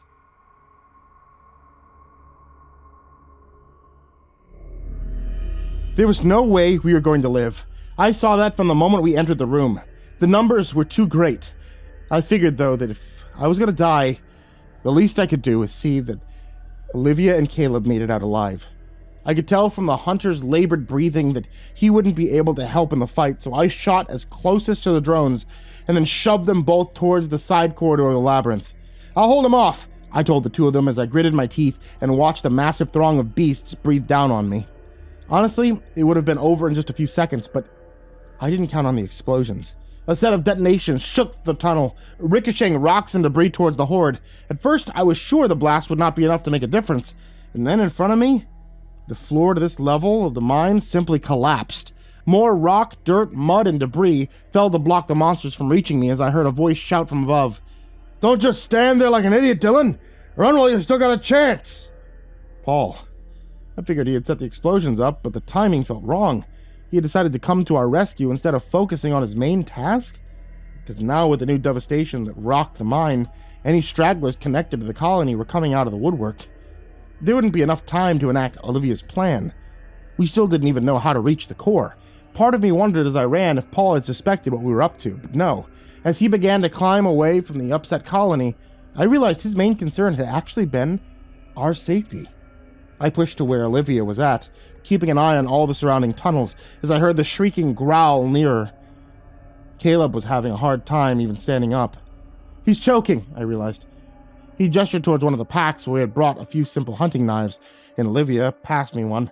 We both watched as he stabbed himself near his ribcage, and a burst of black slime spewed out into the floor of the tunnel. At the same time, his breathing returned, and Caleb said, "Spiders. Goddamn, why did it have to be spiders?" I looked at the ooze that had suffocated him and watched as hundreds of miniature spiders hatched from the slime, shrieking and trying to find their host again. "There's no end to them," Olivia said, pulling Caleb away and checking his wound. "We should have told your dad what we were doing. At this rate, the way that he's going to get buried alive," I told her. The hunter ripped off part of his shirt to patch up the wound, wincing as he stopped the bleeding and limping down the tunnel. "It's a temporary fix. The big one above is like some sort of surrogate womb for the queen. He was holding the eggs, but I gathered that it wouldn't be the source. You gotta get to the core if we want to do any real damage," the hunter explained as we made our way back to the main corridor. I spotted Natalie and Paul setting up more charges above us and called out to them. The monsters were working as fast as possible to bridge the gap using their own bodies as stepping stones. It reminded me of the way their flesh and bone had mixed together during their attacks on the station. "Dad!" Olivia said, covering her mouth in shock as the creatures moved closer. "We need to send out the signal now." No, we'll ruin any chance we have of finding my mom, Olivia stuttered. I shook my head and pointed above. If we do nothing, your dad is gonna die. She bit her lip and nodded. Tossing the backpack down, she took out the supplies necessary for creating a small receiver, and Caleb and I watched the perimeter. A few of the stronger soldiers were searching for us. I passed Caleb his gun back and muttered, "Are you sure you can handle this?" He sneered. "Don't be going soft on me, Pruitt. It's not your style." Then he cocked his gun and pointed it towards the wide-mouthed opening. "Let's give him hell." We rained down what ammunition we had on the first wave, sending the beasts flailing backwards as Olivia worked as quickly as she could. "If you could speed this up, I think we would appreciate it," I said, kicking away at another drone. They were going to overpower us in a matter of seconds. A sharp burst of noise echoed in response. She had done it. The monsters collapsed in fury as Olivia stood up and said, "This isn't nearly enough to bring the whole thing to its knees, but it should buy us some time. Come on." Caleb kicked away another drone that writhed as we ran up the next mine shaft to the upper levels. The light that we had seen was growing brighter and brighter, but Paul and Nat were nowhere to be seen. What if we were too late? Ahead of me, Olivia's eyes caught sight of something and she froze, causing me and Caleb to nearly run into her. I was about to berate her for being clumsy when I saw it for myself. "What in the hell is that?" Caleb said as we stepped into some sort of antechamber. The entire structure of the room didn't resemble any of the rest of the mine, because instead of the usual rocks and gravel that held up the tunnel, we saw nothing but rows and rows of thick vines and webbing. It looked like skin. The walls themselves were moving and throbbing the way a heart would when pumping blood, and with each resonance that passed through the veins, long streaks of light flowed in and out. These same streams of light were moving towards a central part of the wall, a canvas of urchin-like nodes that all interconnected and vibrated together. This was the core. Of that I knew there was no doubt. And then from the urchins of sinew and flesh, we saw something that began to form. Each one of the nodes had the structure of a face, but without eyes or nose. One by one, they transformed, their neutral gray faces forming a massive wall of conjoined mimics. Then there was a newly formed mouthpiece, and their voices echoed through the chamber, shaking us all to the bone. "We are Storm." We were listening to the sound of corpses making a chorus of unholy noise. Olivia stood closer. Somehow she was able to shake the bizarreness of this encounter and asked a question. "What is this place?" "Betweenness." "Between? Like between life and death?" Caleb asked as he stood alongside Olivia. "Everything. Nothing. Chaos. Order." "How is it even communicating with us?" Olivia asked. "Same way as the drones. They remember what it was like to be human. They mimic. It's all an imitation." Why? Why is this happening? What do you want?" They shifted, their sliding flesh twisting and reforming to grow a larger amalgamation of their neutral faces. Grow. Spread. Renew. Become. Everything they learned, they remember. I mean, look at this place. It's a network. It's unnatural, Caleb said, gesturing towards the streaming lights. As I stared at it, I realized he was right. But how? There's no way it could travel so far, even with the storm. I heard a rifle cock, and all of us looked towards the other entrance to see Paul standing there, blood dripping down his face, as he took aim at the massive creature. "Because this ain't the only one," he declared. "What? You're saying there's more of this nastiness out there?" Caleb said, his words echoing in the chamber almost endlessly. "See for yourself. This nest is small. It's strong, to be sure. It's like the tip of the iceberg. Everything here is new growth, desperate to expand, choke everything in its path," Kearney said. The shrieks of the colony grew louder from behind him, and he gestured towards the way that he had come. "We were fools to ever come here. You need to leave before it's too late."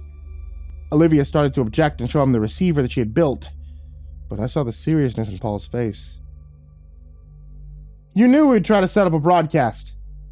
And I knew you'd fail. You've had your fun. It's time to kill these sons of bitches.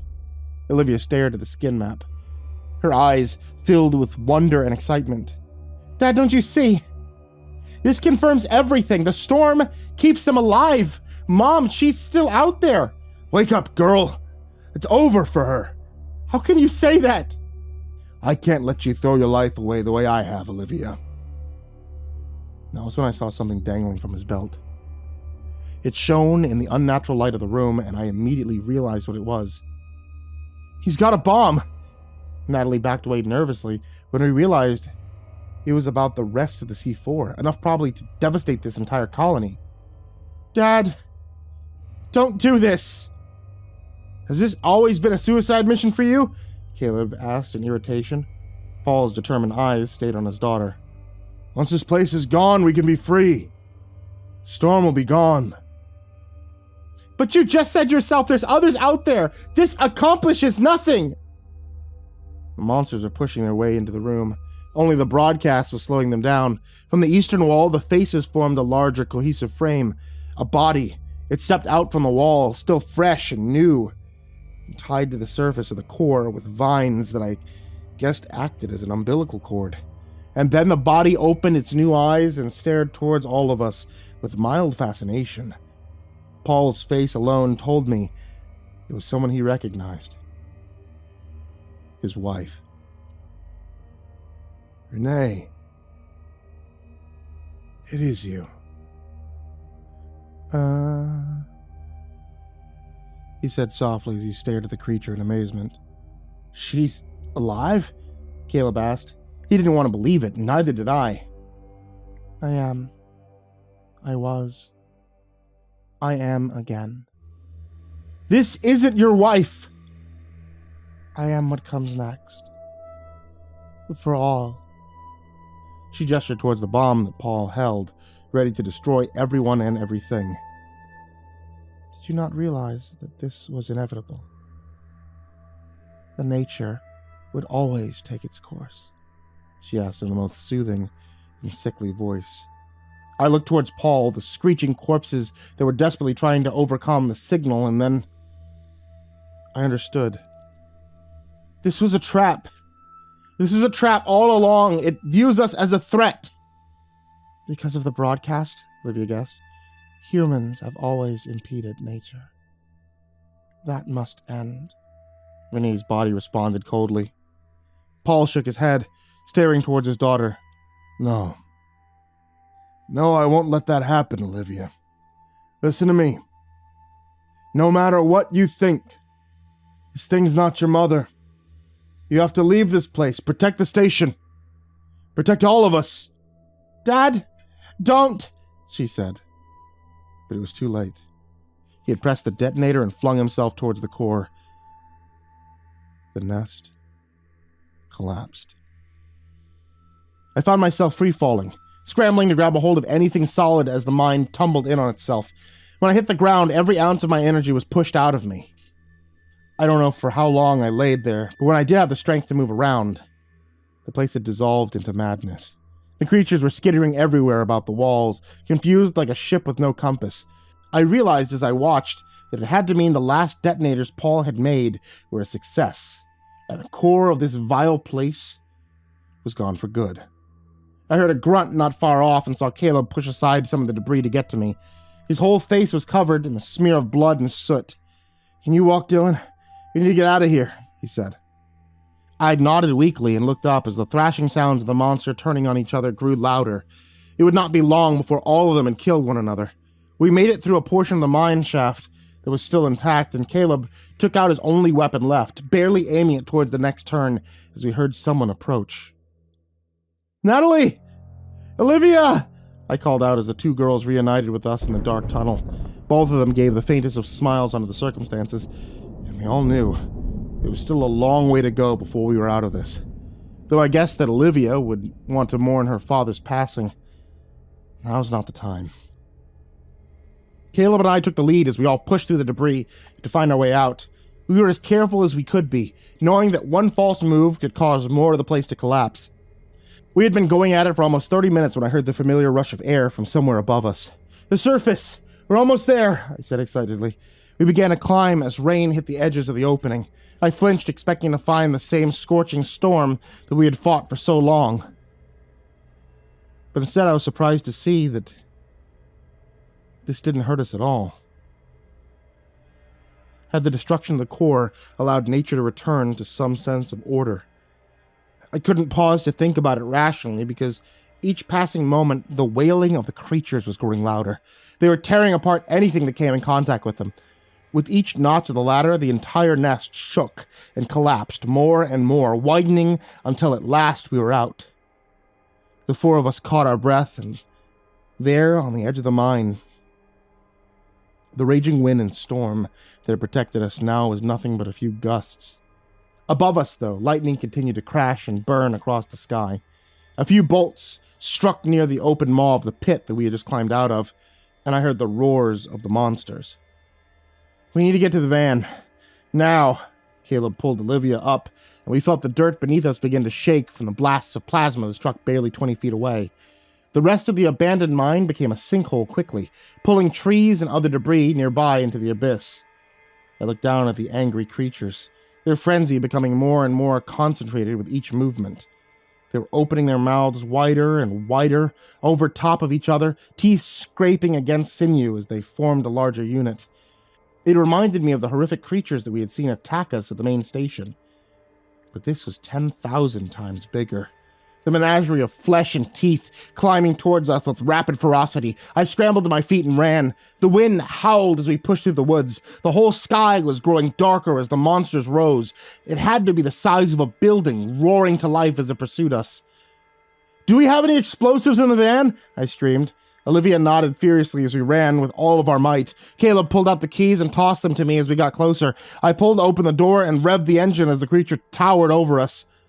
Caleb grabbed one of the rifles and started to fire at its chest. Dozens of the smaller beasts fell to the ground screaming as I shifted to first gear. Natalie opened up one of the floor compartments and took out the last of the C4. "Light it up," Olivia told her, as the massive body of flesh crashed through the trees. I swerved towards the open highway as the storm crashed against the sky, louder and louder. I thought that we weren't going to make it. And when Caleb grabbed the explosive and chunked them straight towards the maw of the hideous beast, the heavens were aflame with a shower of blood and fire. Our van shook and tumbled across the prairie, barely staying on all four wheels as the monster gave out with one final scream. As they were burned and torn apart, the clouds cleared, and a quiet returned to the sky. I slowed down and looked at the rearview mirror. The bodies of the monsters burning to ash on the highway as I finally caught my breath. It was over. Finally. Even though we were in the clear, the drive back to Emerald Bay was laced with sadness. With the back door of the van gone, I could see Olivia hanging her feet over the back bumper, watching the horizon fade away. She had lost everything, and I felt responsible for this because of the foolish plan that I had concocted. I resolved when we got back to the station that I would talk to her about it. Driving into town felt so different than it had the first time when I caught the bus. If it felt like a ghost town then, I'd wager this drive was nothing short of complete abandonment. There were no signs of any life, even in the diner or the motel. The people that had come with the storm had rolled out just as quickly. Once back at KTHU, Natalie helped me unload the van, and I watched Olivia tiredly climb out and announce that she was going to bed. I can't imagine what she's going through. Nat gave me a sigh. I can. It's the worst feeling in the world. I finished setting things away and wiping sweat from my brow, exhausted from the long run that we had returned from. It felt like the first time in ages that I had actually gotten a chance to rest. Morning came, clear skies continued over Emerald Bay, and I found Olivia in the break room making coffee. I knew it was time for me to set things right. "Hey, Her eyes drifted towards me, and I muttered, I was wondering, really, if you wanted to have a memorial service for your father. Olivia nodded, absently. She finished what she was doing, but then she said something that surprised me. He's not dead. Olivia, he's part of the storm now. I guess part of the larger one, anyway. Another cog in a greater machine, she said, as she walked towards the control room. You think the storm changed him? The right word's probably assimilated. You were right, Dylan. The whole thing was always a trap. The storm wanted us to come for it. You mean it took advantage of your father's greed so it could discover everything about KTHU? I believe so. Which means we have a lot more work ahead of us, she said, as she started to switch on the consoles and check Doppler. Caleb was already there, having fixed some of the older breakers and muttering, "And here I thought we were going to get a holiday." So, it was for nothing, I lamented. Dylan, aren't you listening? My father's alive, and my mother too. I would call that discovery a win. It means these last 3 years weren't in vain, Olivia said. But we don't know if we can even save them, or any of the other people that have been changed by this force of nature. That's a battle we fight another day. We got time to lick our wounds and prepare. The storm's gone for now. He'll be back. Before I got a chance to ask another question, the door behind us swung open, and Natalie came in holding several thick yellow envelopes. I found these near the front door. Looks like the runs keep coming, even while we were away. She commented, passing the package to Olivia. What's all this? She responded by opening up one of them and tossing me a bundle of cash. Her eyes widened in surprise, and Caleb laughed. It's payday, Pruitt! Or do you think we did this for nothing? The hunter asked. I looked at the bundle of bills and said, Wait, what? Where does all this come from? I don't know. Dad didn't know either. Just shows up every week. We use the funds to keep the station running and our bodies warm and well fed, Olivia responded as we counted it all up. And you never see who delivers it. I mean, it's an anonymous drop, Natalie said with a shrug. I guess that answers one question. Yeah, Channel 46 is full of surprises. Caleb laughed as he yawned and added, I'm headed to the bunker to get some sleep. And as he left, I turned to Olivia to comment, seems like every time I learn something, it just gives me more to ask. You get used to it, she said dryly. Generators need a chance to recharge, and we're going to need to start testing different frequencies out. Might need more power, she muttered as she started to get to work. I set the money down and offered to help. I don't think we can get this all done alone, Olivia admitted. Natalie was watching from the steps. I could run another ad. Maybe we could scrounge up some help. I reflected on the past week or so. All the things I had seen and experienced as a matter of this crew. It's not a bad idea, Olivia agreed. Okay. What do you think it should say? Neither of them seemed to know for sure, so I offered up a suggestion. Seeking help at Channel 46 for unique storm chasing. I paused and gave them both an awkward smirk. Some experience required.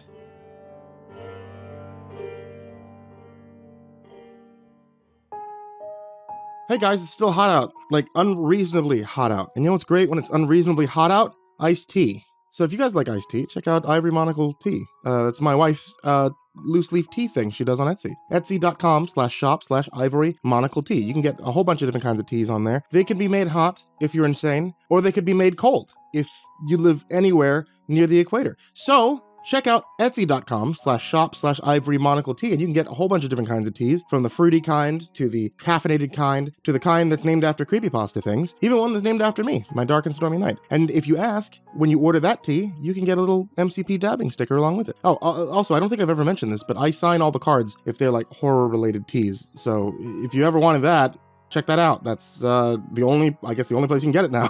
So yeah, check it out. Etsy.com/shop/Ivory Monocle Tea. And as always, I want to give a very big thank you to everybody who supports me on Patreon. Thank you so much. A very big thank you to Jordan Alexander Sanchez, Stephanie Butler, Reaper61167, Bobby Karman, Tristan Pelton, Chance Burnett, Diana Kraus, Vicky McQuicky, SamaHigh, CrusaderChocobo, SpookyShel, Atomaurus, Grand Moth the Milky, Big Smoke 369, Captain Scurvy, SaltyIrishPoet, Estebean, Brayden Morris, Nate Kuhl, HorrorFan1212, Hour Minute Second Time, Kyle Reznak, David Martin, Scare-ington the Unkempt, Robert Malcolm, Angelus, Spanky, Snoochie Boochie, Seclude, Lupita Galvin, That Creepy Chick, Tyler Fletcher, Merxenum, Red Shadowcat, Xavier the Cheyenne, Demix, Sean Cadieu-baker, 6 Gay Rats in a Trenchcoat, Turtleman, Rob Like Sharp Things, Cryolinian, Xavier Graphius, Lord Life's Best, Goring Tremagacy, Maria Walker, Emily Mitchell, Crazy Kid, Mr. Marcus Blitz, Eka Limchok, Dirt Diver 030, Matt Bach, Voice of Sand, Coffee Zombie, Hidden Tiger, Shelly J, Jeremy H, Psychomel, Nana, Deleted Account, Melted Lake, Tali Sue, William King, Darth Miver, Michael Ortiz, Satanic Aries, Bardo Hawk 764, Lambda M98, Harley, Sashi Suzaku, Cronut 509, Kaylee Ambrose, Suji Campbell, Stricken, Freddy Krueger, Happy Birthday Jason Wilson, Lisa Cottrell, Caspian, Hades Nephew, Tater Chip, Acid System, Prozac and Pancake Appreciation Society, Benjamin Welverick, Cryptic Nightmares, Kiri the Sloth, Fester's Lampshade, Sky Harbor, Nico Kyle, Raphael Rodriguez, The Ginger Bros, Aaron Stormcrow, Daniel Polson, and Corey Kenshin.